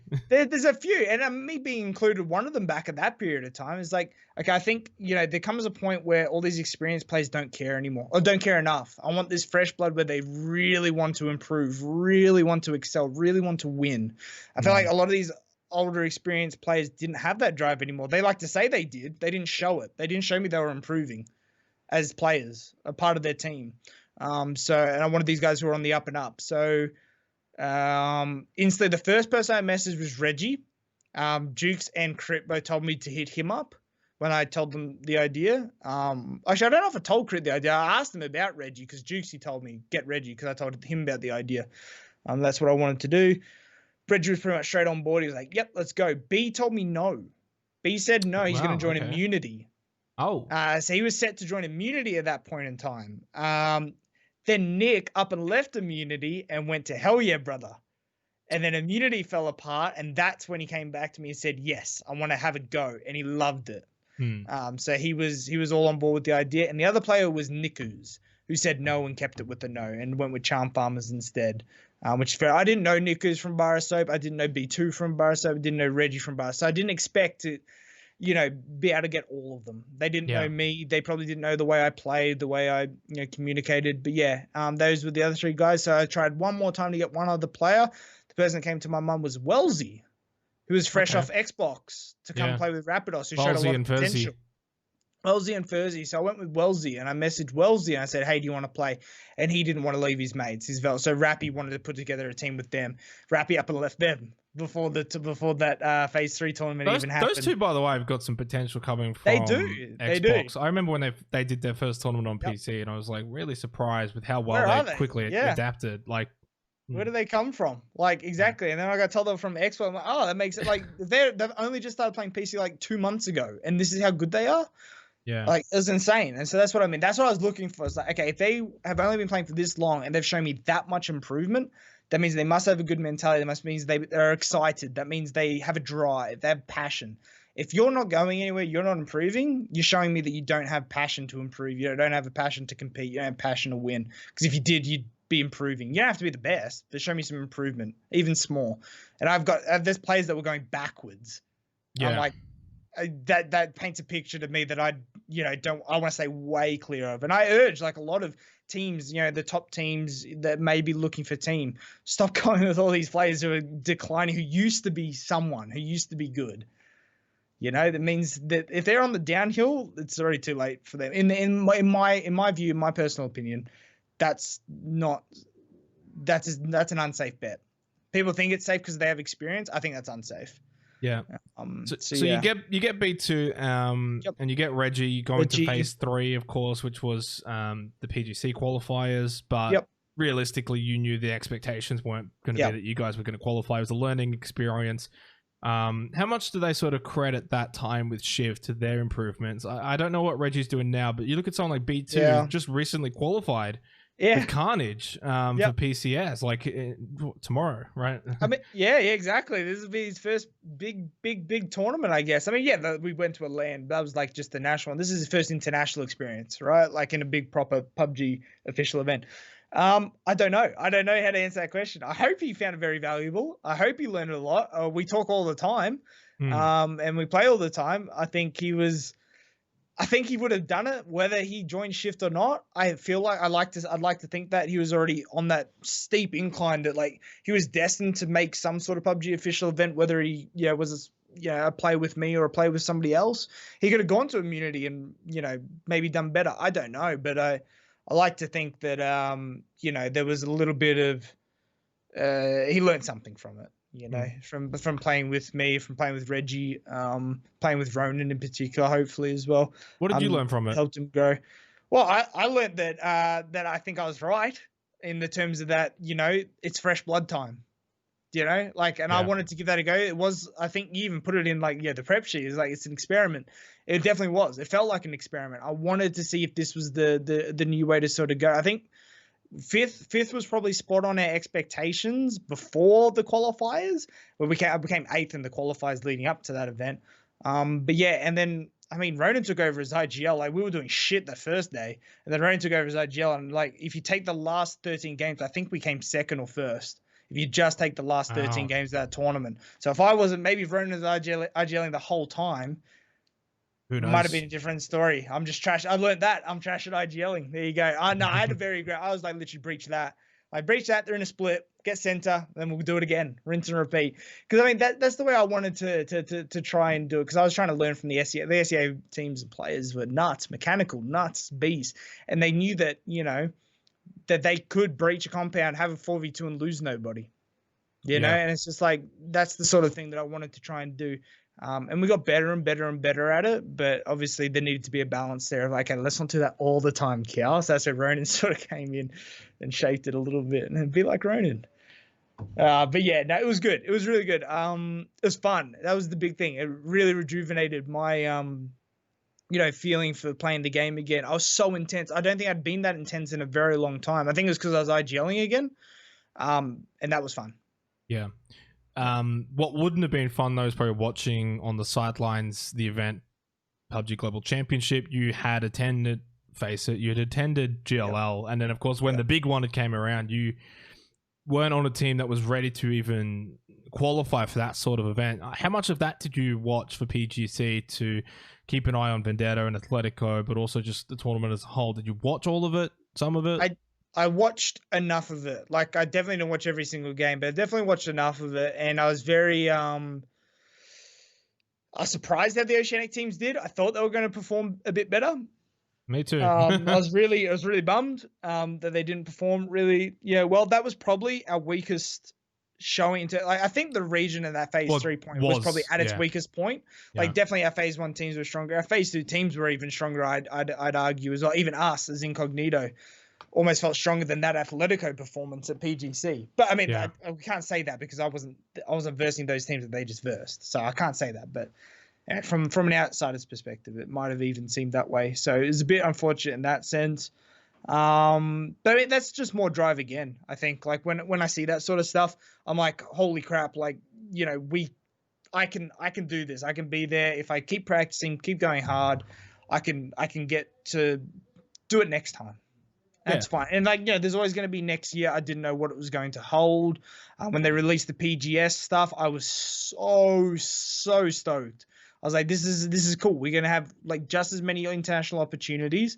There's going to be prize money up for. Okay, so originally I wasn't super stoked, because there was an announcement of like prize pools for qualifiers and whatnot. But yeah, when all that came out, I was really stoked. I was really pumped. Obviously, I'd announced my retirement after that phase 3 event, but well, I'm assuming you didn't know that the team you'd get the band back together. I'm assuming that was not something you thought would happen. No, so again, I don't think they'd mind me saying it. Insight tried to put the band back together for phase 3.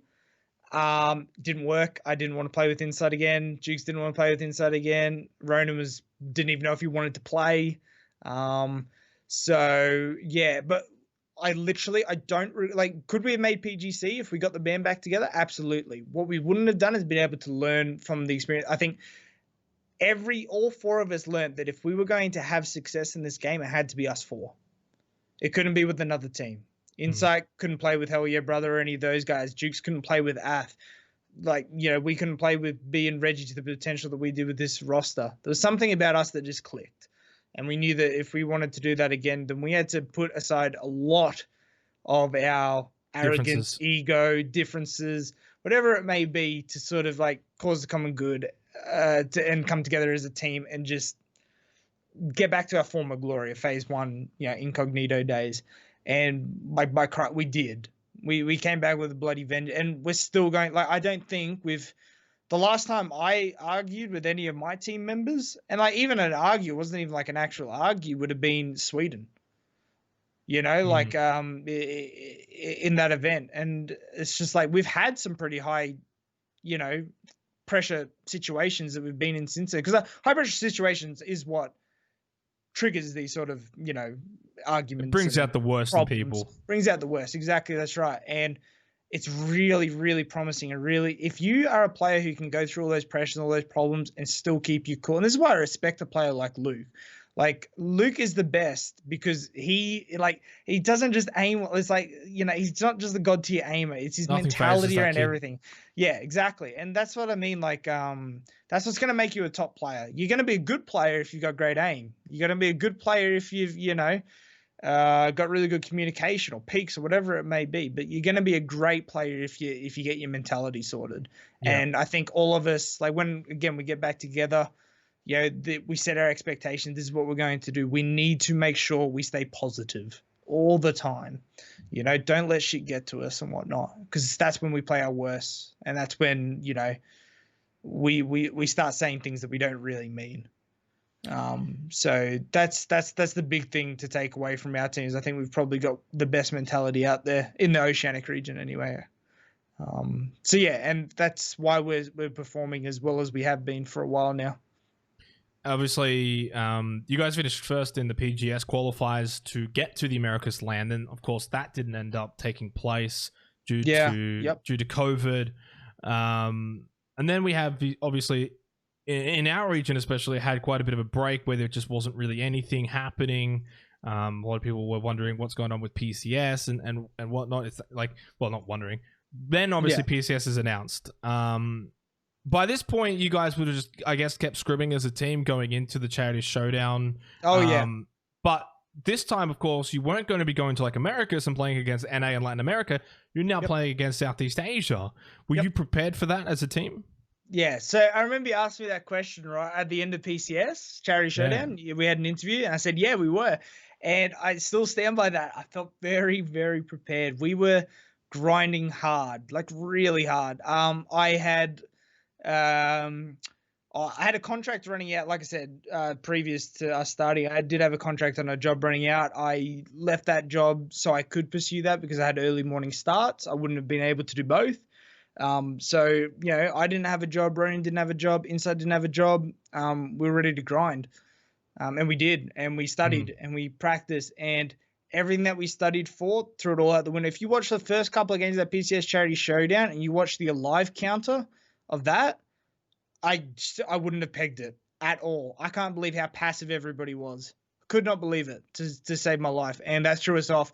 A lot of stuff that we had planned to do, and again, I won't share because hopefully we can still use some of it. Yeah, exactly. But, a lot of stuff that we had planned to do, wasn't given to us. It wasn't an opportunity to do it.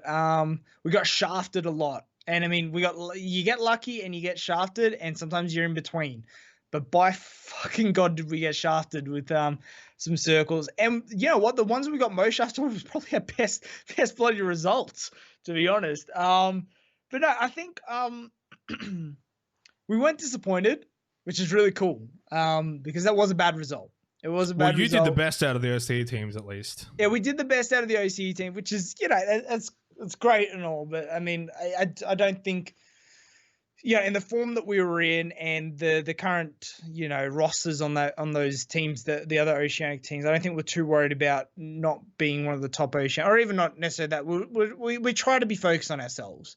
And like, okay, what's the best that we can put out? There's a lot of it that it wasn't the best we could put out, but we played with a lot of confidence and we're relatively positive for the most part.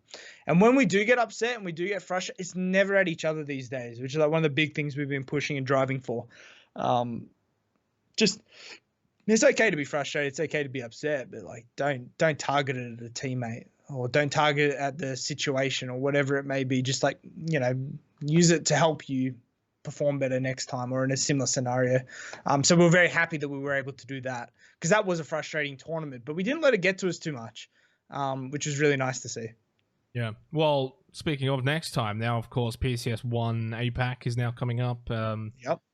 Starts tomorrow as of recording this. Of course, this will have already, I guess started. This week will have already gone place by the time this VOD comes out. But in terms of going into this event now, what's the differences that you as a team, or even yourself individually, look at that maybe you didn't bring to the table on the Charity Showdown tournament? Like, is it SEA related in terms of their play style, or is it, as you said, focusing on yourself as a team? Like, okay, we want to do this differently because of ourselves. Yep. So it's definitely a bit of both. It's like in terms of the SEA teams and stuff, we're going to take more advantage of their passive play style.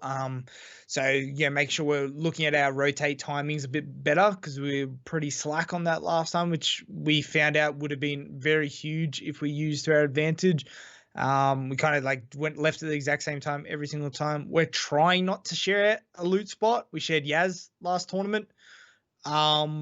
We're hoping, I mean, scrims are tonight, official scrims, and they're going to be broadcasted. So what happened last time in scrims was, I don't know if you heard, but the PCS Charity Showdown scrims were pathetic. Absolutely pathetic. Yep. None of the SEA teams gave a shit. And probably it was for a reason, in the sense they didn't want to give away any strats or whatever, because they did a bloody good job of doing that. Because, like I said, I was blown away by how the SEA teams played in the Charity Showdown. But, yeah, so this time around, it's not going to be like that. Hopefully, it's going to be a bit more serious. And hopefully, we can contest for our loot spots that aren't really shareable, these ones. So hopefully, we can get them for ourselves and then use that to our advantage, create like a zone of control, which what we'll be looking at. And then for ourselves individually, again, it would sort of be the same stuff, like staying positive, trying to encourage each other as best we can. And then just like playing with real big balls when it comes to fights, like full confidence and just... You know, one of the things we've been practicing recently is like our communication. In high pressure situations, it gets very cluttered. You know, somebody thinks one thing's really important, somebody thinks the other thing's really important. Because in our play style, as I'm sure lots of OS players and talent and whatever it may be know, we're pretty split team most of the time. We like to be in different areas, so there's a lot going on. So our communication has always been a really big problem. So hopefully we've fixed that up a little bit. And it shows through in these games. So really, as a team, then your expectations for this PCS APAC event, is it to win or is it to just have a good showing? No, it's so I didn't interview like top three. So here's my philosophy on it. I guess I think we can come first. We can come first. I think it'd be great if you've got to have that belief, don't you? I think at this level, at where we are, I think I can honestly say if I went to PGC, I wouldn't go in there with the thought of going first. Chinese teams are, nuts. Korean teams, nuts. And most of the European teams, nuts. They get realistically, I don't think we could come first. These guys are good. I know they're not great. Like even in the PCS Charity Showdown, like if the reason I can say I can come first is because I know they're not great. Most of the teams, they're very solid teams, but they're not amazing. There's like 3 teams that I would say are amazing teams in the lobbies. And I'm not trying, to be arrogant or whatever, but like it's just my personal belief in that sort of scenario with these teams that have qualified. And I think, the goal is to do better than what we did last time. For me, is to do better than what we did last time, but we can win. That's just the way I'm going in with it. If we can do better than last time, I'm not going to be disappointed. Well, if you look at the team that won Charity Showdown, they didn't even qualify for this PCS APAC. Would you agree? I generally sprout around wherever it's on the broadcast or on this podcast that SEA are very inconsistent. Would you agree with that term? Absolutely. I think because of the passiveness of play, there were a lot of teams that if they got gifted the circle, they did well because they didn't get punished because there was no aggression shown. I was so baffled by the lack of breaches and the lack of lack of hecticness going on. It really took me by surprise. It was no surprise that to me, I don't know how many SEA players and fans are going to see this. It was no surprise to me that DXG didn't call. No surprise to me that AAP didn't call. I didn't even think they were going to make top 10. QC, an amazing team. Came second or third or something like that. Amazing team. Birmingham, amazing team. They all recalled and they called in like fashion as well. They destroyed.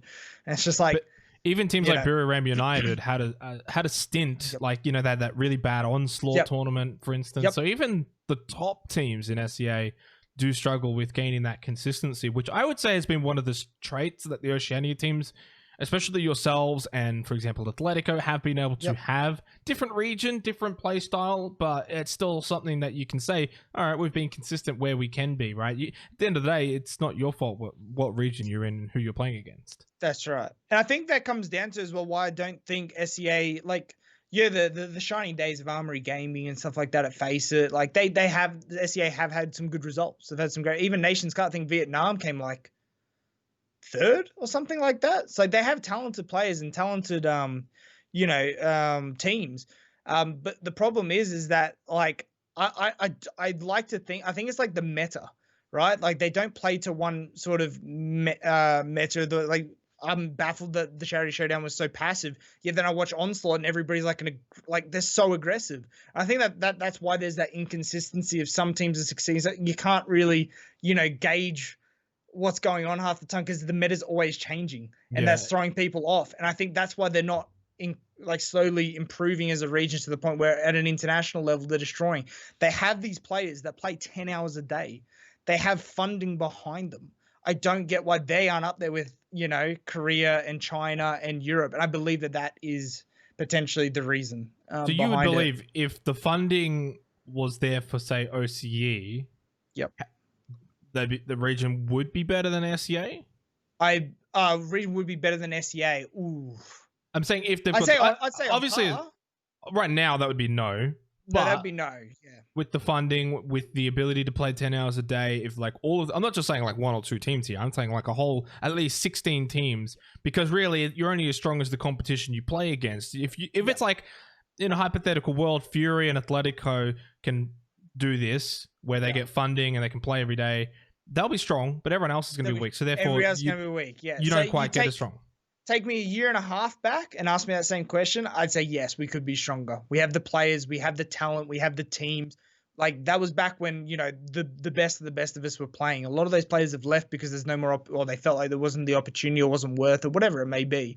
Have left. I think back in the day when we used to have like those 5 or 6 really strong teams, then yes, as a region, I think we could compete and probably do better if we had all those opportunities thrown at us. These days, I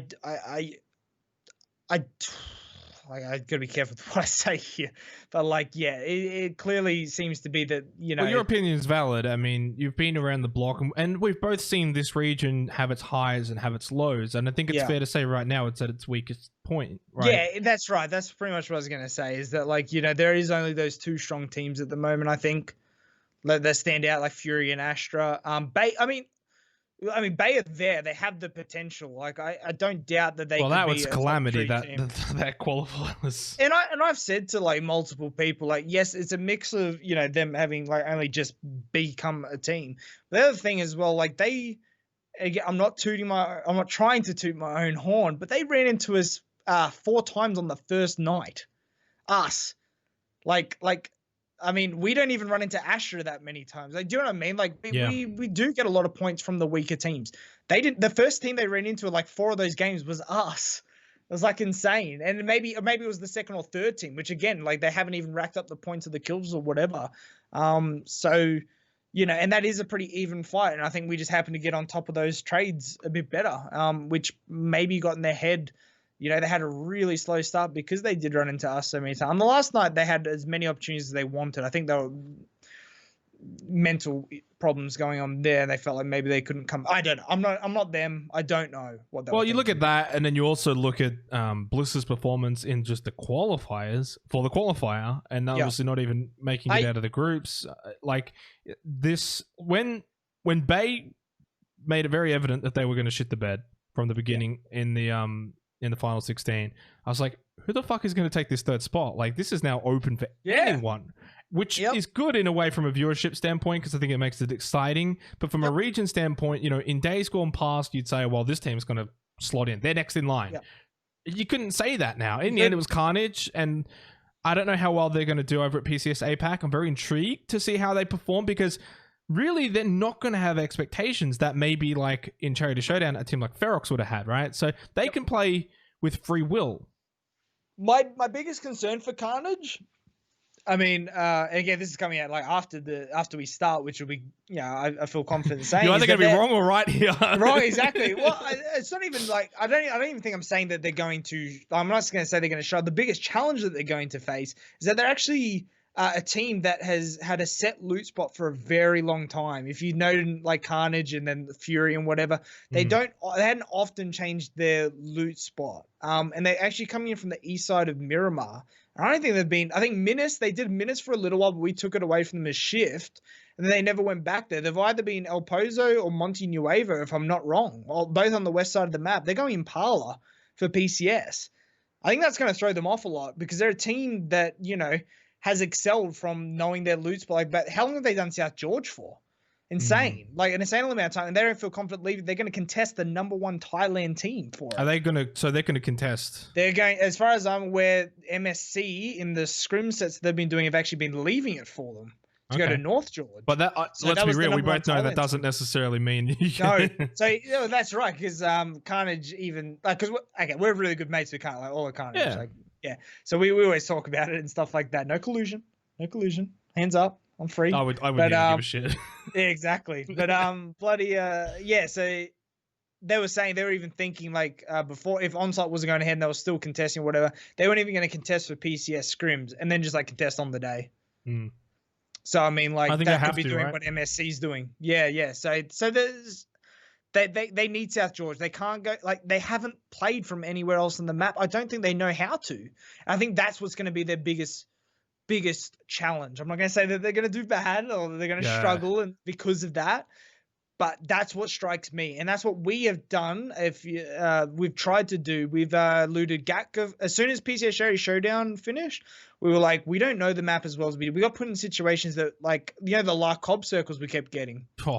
And we're just like, 3 games in a row. On the first game, like, we got the La Cobb, we just like, oh, we're just going to say we think there's a dip here. No dip. There was a dip not far away, and we went and played that and had a pretty good game. And then the next 2 La Cobb games, we're just like, we went to that dip because we knew the map. We're like, that was an awesome dip. We're going to go there. And it's just like, it's crazy that we have to have a big ass. Why can't we do that when we're playing MM or ranked? Like, how do we not know these maps by now? How don't we know every little crevice? And that's what I give credit to Astra for. Like, creating like all these places. They know maps like back of their hand. That's something that we try to pride ourselves on this time around and like trying to learn. So we went to different loot spots, like in our ranked game, GLL games, scrim games. We were trying to do Gatka, West Millie, Yaz. What else did we do? Shelter Mansion Prison, like, you know, our old split, just to get some difference back in.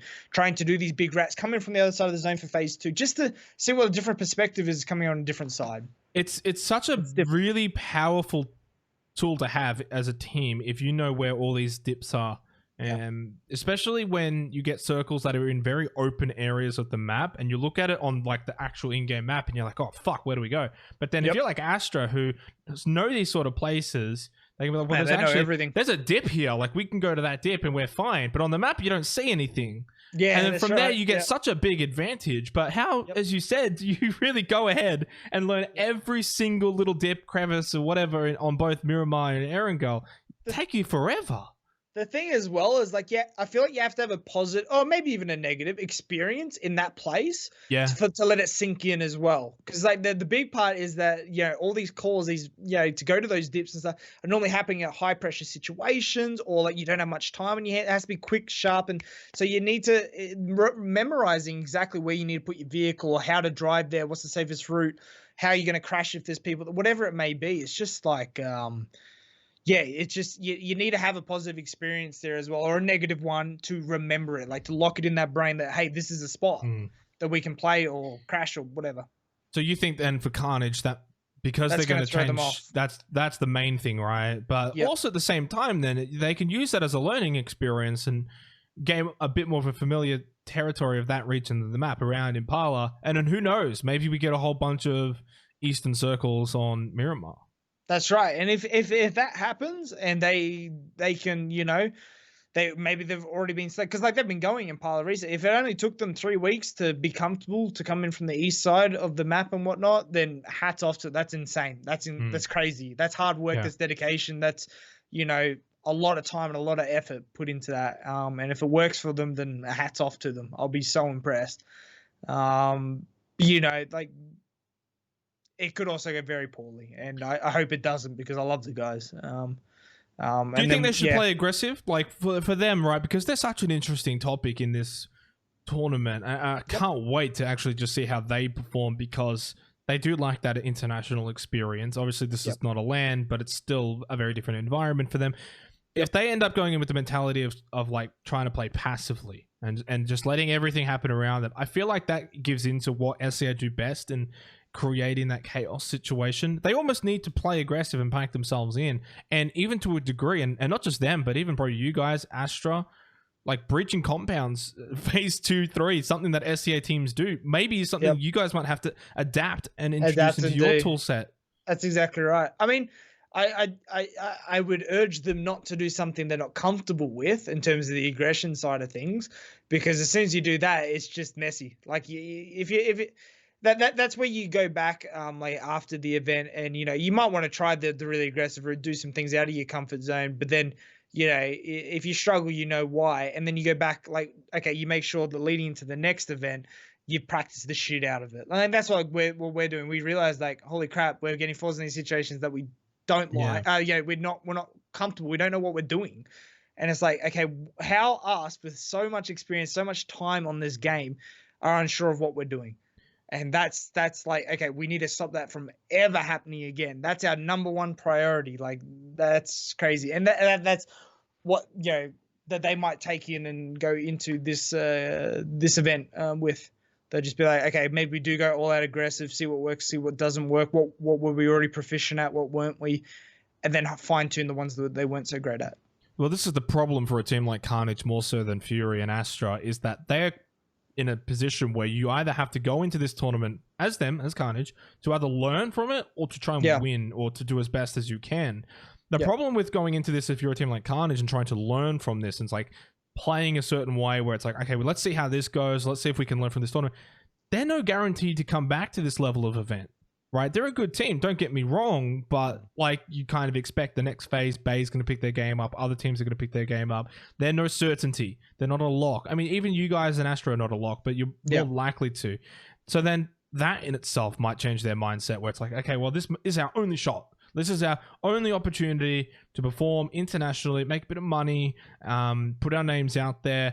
We've got to try and win. So if they're going to try and win rather than learn, then it's a one tournament shot. And then if they come in next time, have they really learned? I don't know. It's a very interesting dynamic. I hope that they can use this qualifying for this event as okay, we can cement ourselves here and now.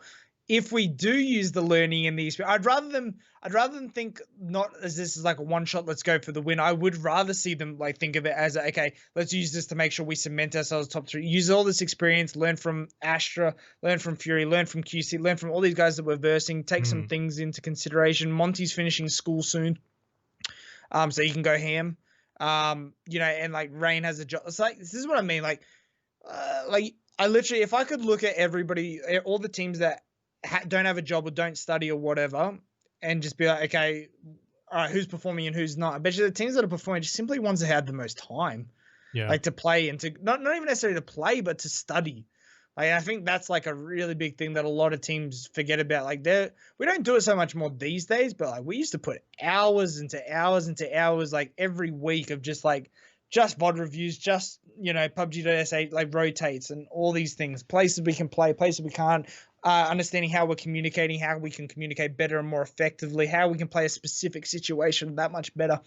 And I think if they can have that same sort of drive and that same sort of, approach to their learning, then I could see them doing this multiple times, qualifying for these events multiple times. It's up to them whether or not it's actually going to happen, though. History does say, at least for our region, that it's usually a one-off deal unless you're Fury or Astra. So the Chiefs did it once. Hell Yeah Brother did it once. Immunity did it once over in that SCA tournament. Like the idea is that you don't really get too many opportunities for this, and when you do get it, you want to take it as best as you can. Yeah, that's right. Yep. Moving away from that, though, where do you think PCS is going to go in 2021? I had this discussion a bit with Linksy. This is obviously something that has come about because of COVID, and it's all online for 2020. But then 2021, where do you see this going? Do you see it going back into a realm where, like, this particular APAC tournament would be a LAN, and then off this LAN, you would then say, from this tournament in particular that we're about to start, the top 3 then go to an international LAN where everyone goes, and that's like the culmination of like this phase? So I think I think what needs to kind of happen is, you've heard about what's happening in South America right now. How they're not included in the PCS. They have their own regional sort of stuff. So what I would kind of like to see is those smaller communities I don't know if I'd chuck North America into that, right? Actually, they're actually doing really well with their pick. There's obviously a fan base there and whatnot. So I'd say South America and Oceania have their own regional events. They have their like, and this is going to pain me to say, but if I was PUBG and I, wanted to make sure that I was working my way from the ground up again, trying to get people back and interested into PUBG esports. Not saying that people aren't, but like, get more people anyway, more growth. And I don't want to spend a lot of money and a lot of whatever it may be. I think we go to like this sort of scenario where I think like, Nations Cup was really cool. I think it's a really great idea. You have a Nations Cup, you have a global championship. South America and Oceania always have to be invited to those two. And then maybe you have like your 1 or 2 other LAN events within like the year, like your Saudi, like your Faceit, your PGS Berlin, whatever it may be. But maybe you leave South America and Oceanic out. Maybe you just give them their online regional tournament. You give them that $20,000 prize pool, $15,000 prize, whatever it may be. I don't know what South America's on right now. And maybe you just leave them out of that for then and there, and you really invest into that side of things, the online side, and you let them play. So I don't know if you're aware, like Onslaught League just happened recently-ish, like a month or 2 months ago or something like that, and Oceanic weren't allowed to play in it, even though we won it the last 2 times. Yeah, season 4, I think it might have been season 4. You let us play in the Southeast Asian events, the South American events, North America, whatever it may be, and you save those big lands and stuff for, maybe you have a North America versus Europe showdown. Maybe you have a China versus Korea showdown, something like that. You focus on your big spots. And I'm probably a bit biased on this because I don't want to go fly to fucking Europe for like not too much reason right now. But like, I don't see that being a negative thing for the Oceanic region, having online tournaments.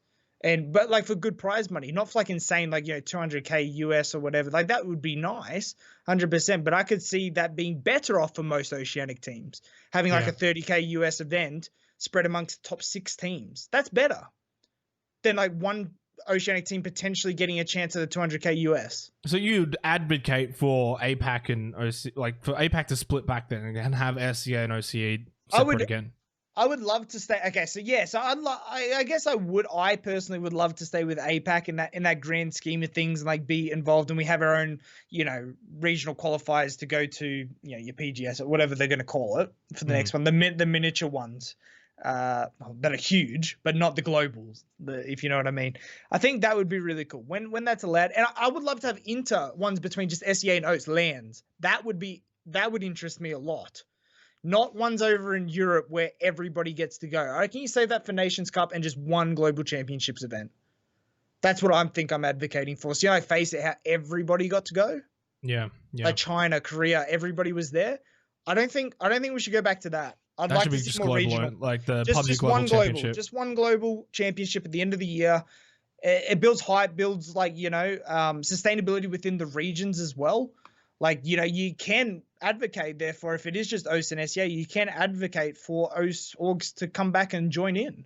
They're not having to spend a lot of money for boot camps on the teams overseas. They're not, getting their asses handed to them all the time by going overseas, which I think is going to happen because, like every esport that OS plays in, it's very rare that we have an amazing showing. Yeah. I think Ath is like the only team that's had an amazing showing at a proper global standard for the Oceanic region. So I would like to see that. I'd like to see sort of what who did it recently? Even Counter-Strike sort of did that for a little while, didn't they? Where they had like Oceanic and Southeast Asia teams like Tai Lu and those guys like fighting it out and whatnot. Yeah. That would be cool. Have a LAN in Thailand, Malaysia, Singapore. I could see the LAN even being in Sydney, easily. Similar to something that of like Zimo, like that went off without a hitch really from the perspective looking into it. That would grow our scene so much, I think. I think that for PUBG Corp, it's just whether or not that's something that they want to invest in, which they really should, because the APAC region brings in a lot of viewership. And looking at PCS Charity Showdown as an example, while the English stream did about the same as North America, you look at like the Thailand and Vietnam streams and all of those other platforms, massive manumbers for APAC. Like, it's nuts. Like, it just shits all over NA. It's technically even more than EU. Like, it only loses to like the Asian region, right? Korea, China.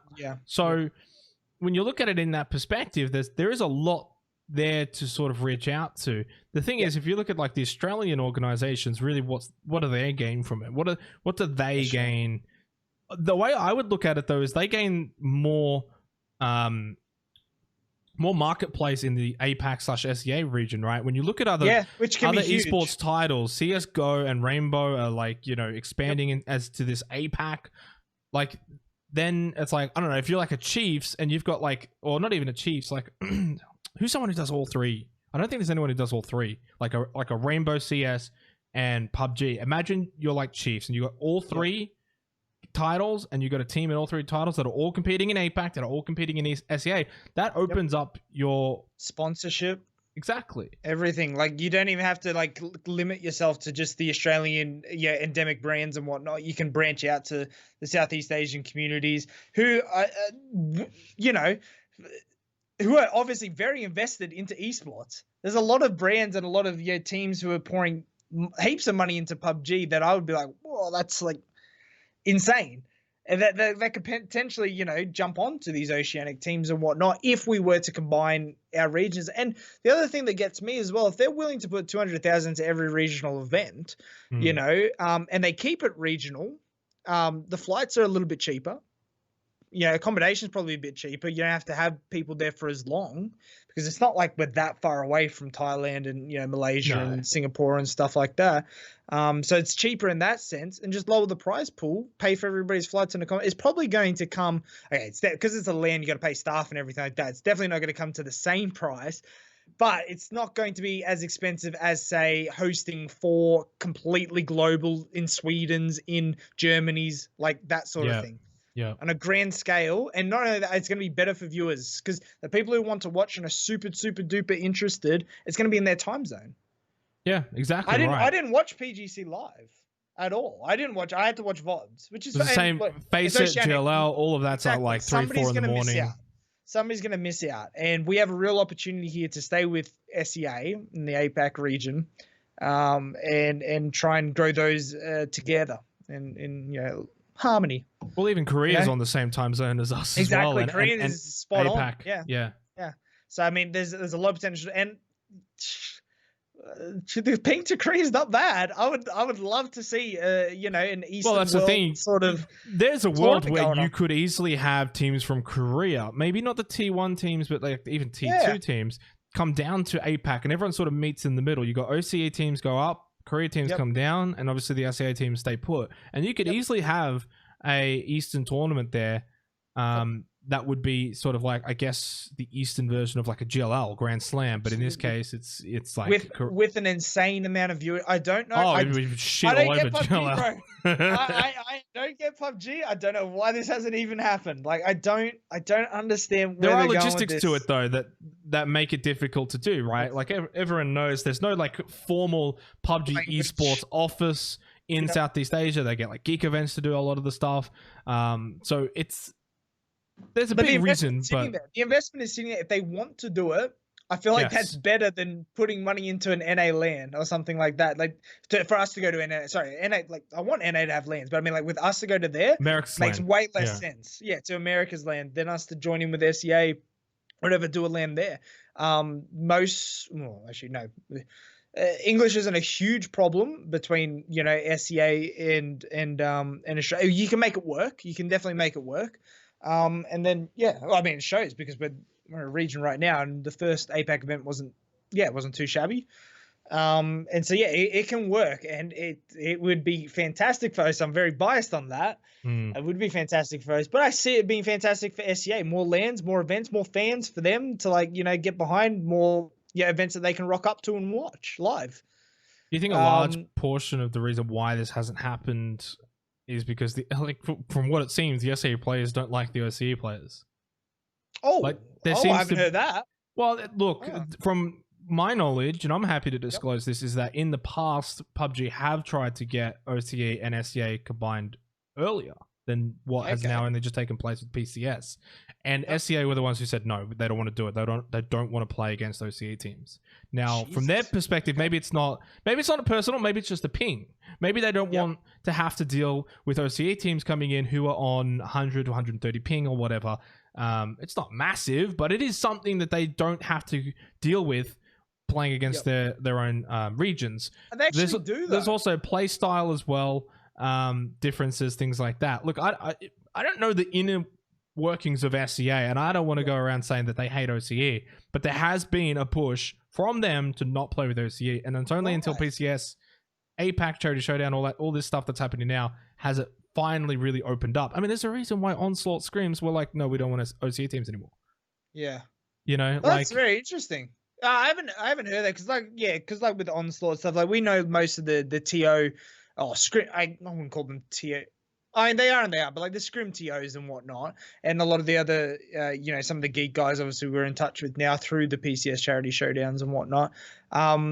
I don't know. I thought they loved us, but maybe not. Well, it might be behind the scenes as well. But it might not be, as I said, a personal thing. It's not like, oh my god, that fucking Ykikamucow, fuck him. I hope it's not the ping thing as well, because so we had a channel for the PCS Charity Showdown where you had to show your ping. And really? I can't remember what country it is. Yeah, but SEA don't get good ping to SEA. It's normally around the 80 to 100 mark. Which is what I think 80 is fine. I don't think 80 is an issue. Yeah, I don't even think 100. Well, I mean, like if you're having an arc about 80 to 100, I would be very impressed. And like most Eastern Seaboard, players get 100, and then if you're on the Western, or South Australia, you're getting 70 to probably 90. But I know you're surprised a bit, but also. Yeah. Wouldn't you, when thinking about like the way these scrims have gone, not being allowed in for the season 4 of Onslaught, like it shouldn't be too much of like, oh my god, what? Really? I thought we were best friends. Like the scrims alone says to me, yeah, there's a bit of truth behind this. So do you know what surprises me the most is that, so we were approached about the APAC idea, right? Like having SEA and OS players, combined. And they were like, what ping do you get? PUBG was surprised. They didn't even know what ping we get to SEA. They were surprised when we said 100 with the VPN. They're like, really? And I'm like, yes. How do you not know these numbers? So when we were asked about, it's basic geography, really. They're not that far. Yeah, they're not that far. And I'm like, so that tells me that maybe there was a lack of understanding there, because when we were asked about Onslaught Season 4, why we couldn't play, PUBG told Onslaught we weren't allowed to play. Oh, so maybe there's a bit of miscommunication here with the whole thing. Yeah. Maybe I've been misinformed as well. Because Onslaught we know Afo and Andy as well. The two guys that are on Onslaught, like really, really well. Good. We always have a chat. By the way, I'm not talking about Onslaught. Like I get so I get you. Yeah. But no, like for the most part, we've been let to scrim in any SEA, Japan, Korean. Like they've even asked us to come scrim. So I don't know what's going on in that grand scheme of things. But yes, we were told PUBG were the reason we weren't allowed. And then on top of that, when we were told that PUBG, when PUBG was surprised about our ping, I was like, okay, this is sort of adding up to PUBG have no clue what's going on, which literally is the story of my life whenever it comes to competitive events. PUBG have no fucking clue what they're talking about half the time, what to expect or what they know. And anyone who's following you on Twitter has seen a lot of your different rants. I do like that you're very outspoken about that, though, that you don't shy away from that. Obviously, you're not in a position where they can really do much about it. If I was in your position and I was, say, speaking out like that, I don't know if I'd be invited to go and do things like PGC. 100%. And I mean, like, what I say as well is it's the same what I think of, like, when we're talking about Bay is I don't know these guys. I don't mean to have a dig personally at them. No, it's never personal. But they have to see that their game is not the way they're doing things is not right. It's not correct. Otherwise, we'd be growing. It's the same as what I say about players. Do you know what I mean? Like if I see players degrading, it means they got a bad mentality or their work ethic isn't working. It's the same with PUBG. You're not getting viewership back. You're not getting players coming back. You are doing something wrong. Please own up and admit it. Let the community help people who, don't like, okay, Cow's always right. He must be right. Like, we'll do exactly what he says. But feedback is, I haven't been asked for a single piece of feedback from PUBG, so I feel like I have to, because I hope, like, I haven't heard that they're getting feedback from competitive players, but I hope they're asking for it. I mean, they've been asked for feedback for like tournaments, but not the actual game, not the actual, okay, what's wrong with competitive? Why are so many competitive players asking for the Sandhawk removal? Why are people saying that Zone 4 land ratio shifts on Miramar are a problem?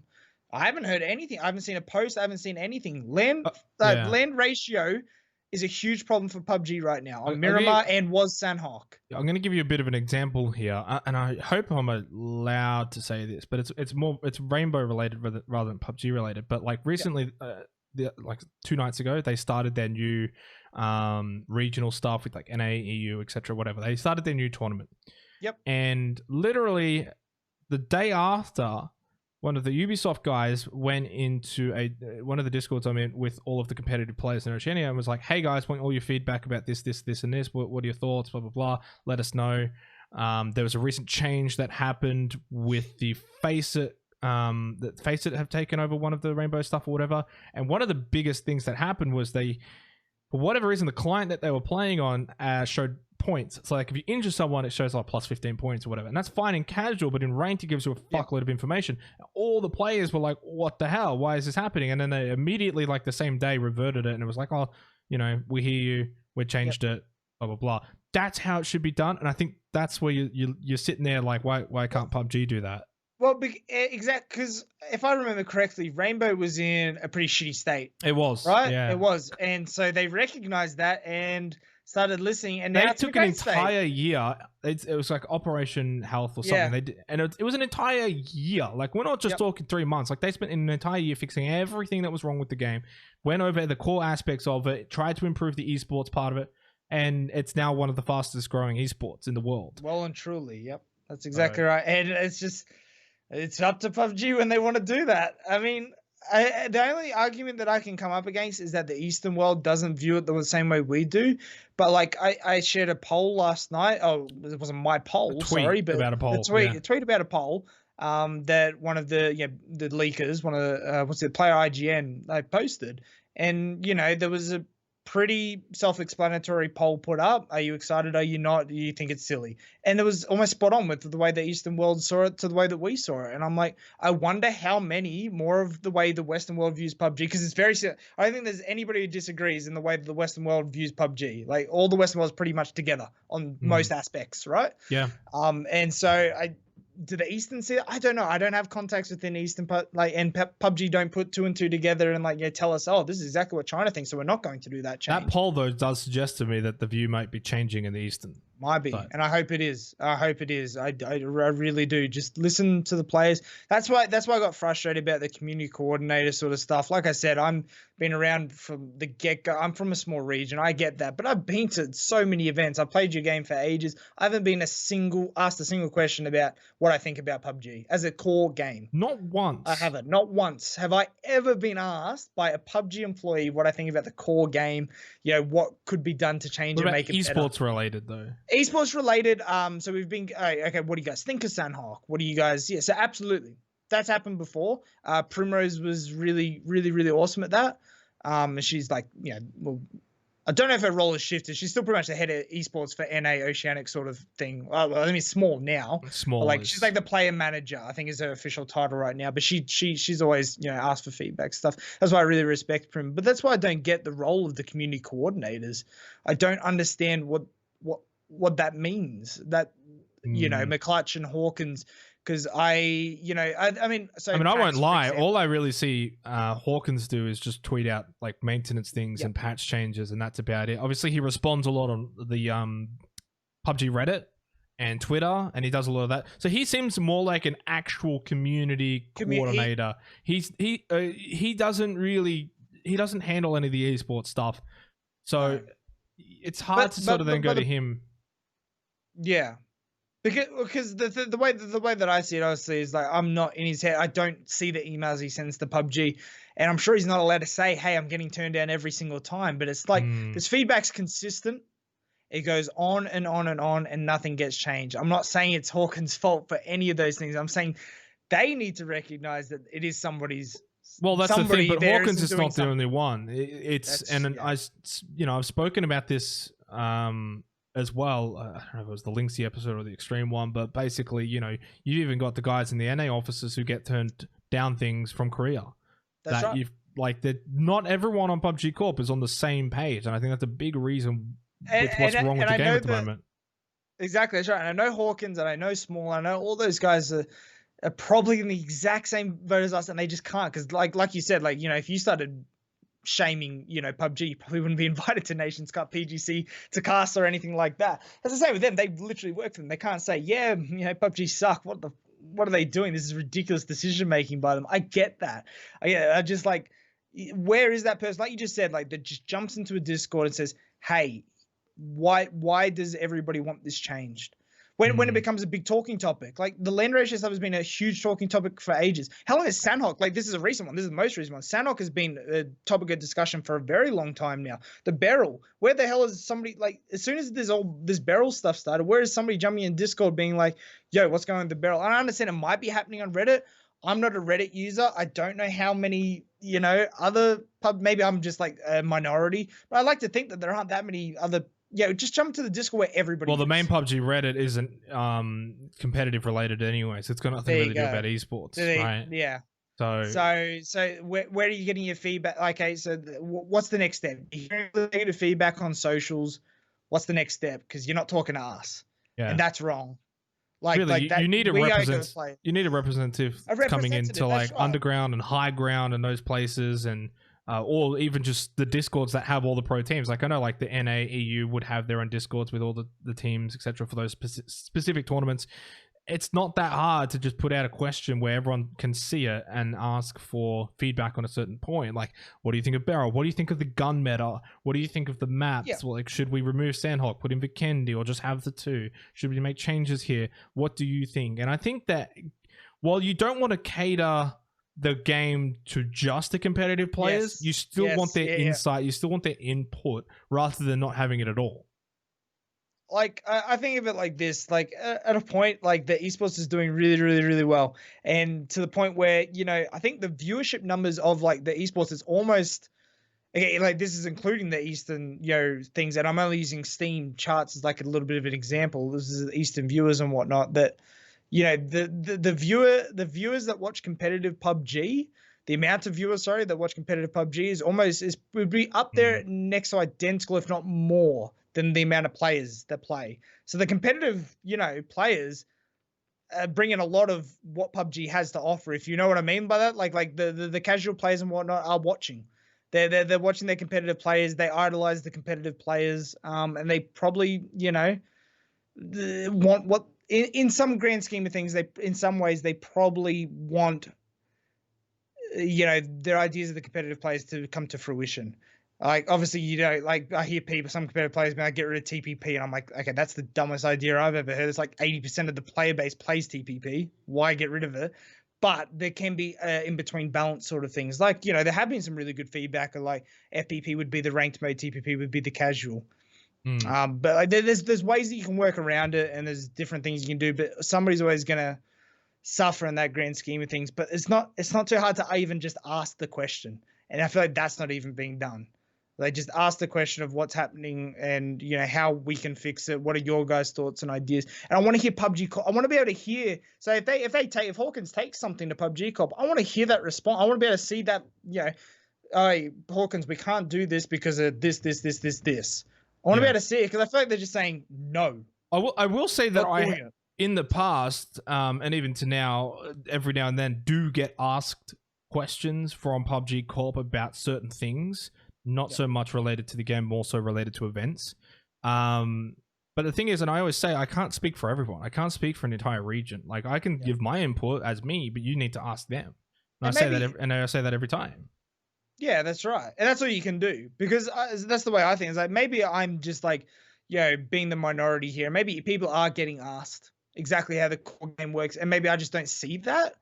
But like, from the overwhelming amount of, you know, talks on socials and whatnot on Twitter, I think I can formulate an opinion that it's not happening. Like, there's not enough talk going on between player. You would think by now, especially PUBG, with how out there you are with your tweets, that someone would have come to you and be like, "Hey man, like, what's up? What do you think?" And they did. So Hawkins asked for our input on the land ratio Miramar settings. We're still left on red. Oh no, we were left on red. Insight prompted him again about 3 weeks later, saying like, "Hey, still haven't gotten a response for you. What's the go? You asked us to write this." It was a really well thought out, nice little piece that Hawkins said to do, and we just got left on red. And I'm like, you ask for it and you like spit in our face, but he did give us a response. It just said, yeah, I've sent that through. I don't know if we've got a response back saying like what that response was from PUBG Corp. Just about the land ratio settings in general and just how it's like Miramar is one of the most predictable maps on the planet. Yeah. And it needs to change. It's getting boring for players and viewers. You know where it's going to go, and therefore it takes sort of the fun out of. Like, yes, you want to eliminate RNG. I get that, but to the point where it's like that predictable, that's the fun of PUBG. That's why everybody likes playing it. I think there has to be an RNG element. Otherwise, we would be playing Counter-Strike or do you know what I mean? Like something where it's very. This is how it works. It's got to have an RNG element to it, and PUBG is going to have a big RNG element to it. Yeah. We'll start to wind things down though. Have you got any shout outs, mate? Fans, I know you've got a lot of fans, especially that have been following you guys from Incog now to Fury. No, I just again, like I normally say, I really appreciate everybody's support. That they give us a huge shout out to Joe and Miles from Fury. Like honestly, like they're probably like that's the pinnacle. Like they're the way that Fury, like I wanted to touch on Fury at some point in this as well. It's just look, I'm going to get you on at some point again in the future, just for reference. Well, maybe we can talk about it then. But like that's the pinnacle of like Oceanic. That is how everybody should be trying to operate. Like it's not about the money. It's about having some fun, making some cool content, and being good dudes. And so shout out to Miles and Joe from the owners of. And all the guys at Fury DJ as well, who's helped me out with my little paddock thing that I'm doing, that little talk show sort of stuff. And then thanks so much, Zenox, for having me on as well. I really appreciate that. No, man, I appreciate you coming on. You were very much high up there on the list of people I wanted to get on. And you were very short notice as well to come on, so I very much appreciate that, buddy. I wish you the best of luck as well for APAC. Of course, that starts tomorrow as of recording this, so when this comes out, we will have already known how you went the first week. Hopefully it was good. I'm feeling good. I'm feeling like I'm playing some good PUBG. And as I said, I'll get you on again in the future, down the track somewhere, and we'll continue to have a bit more of a yarn because, the beauty of what this was about was sort of just getting a bit of an insight into your career. You've had a very long storied career as well. And then obviously some of the current topics as well. So hopefully it keeps going too. Hopefully the event doesn't stop. Yeah, hopefully, man. All right. Well, I appreciate you coming on. All right. Thanks a lot. Too easy. Catch you later. Don't kick any cows on the way out. I'll try not to.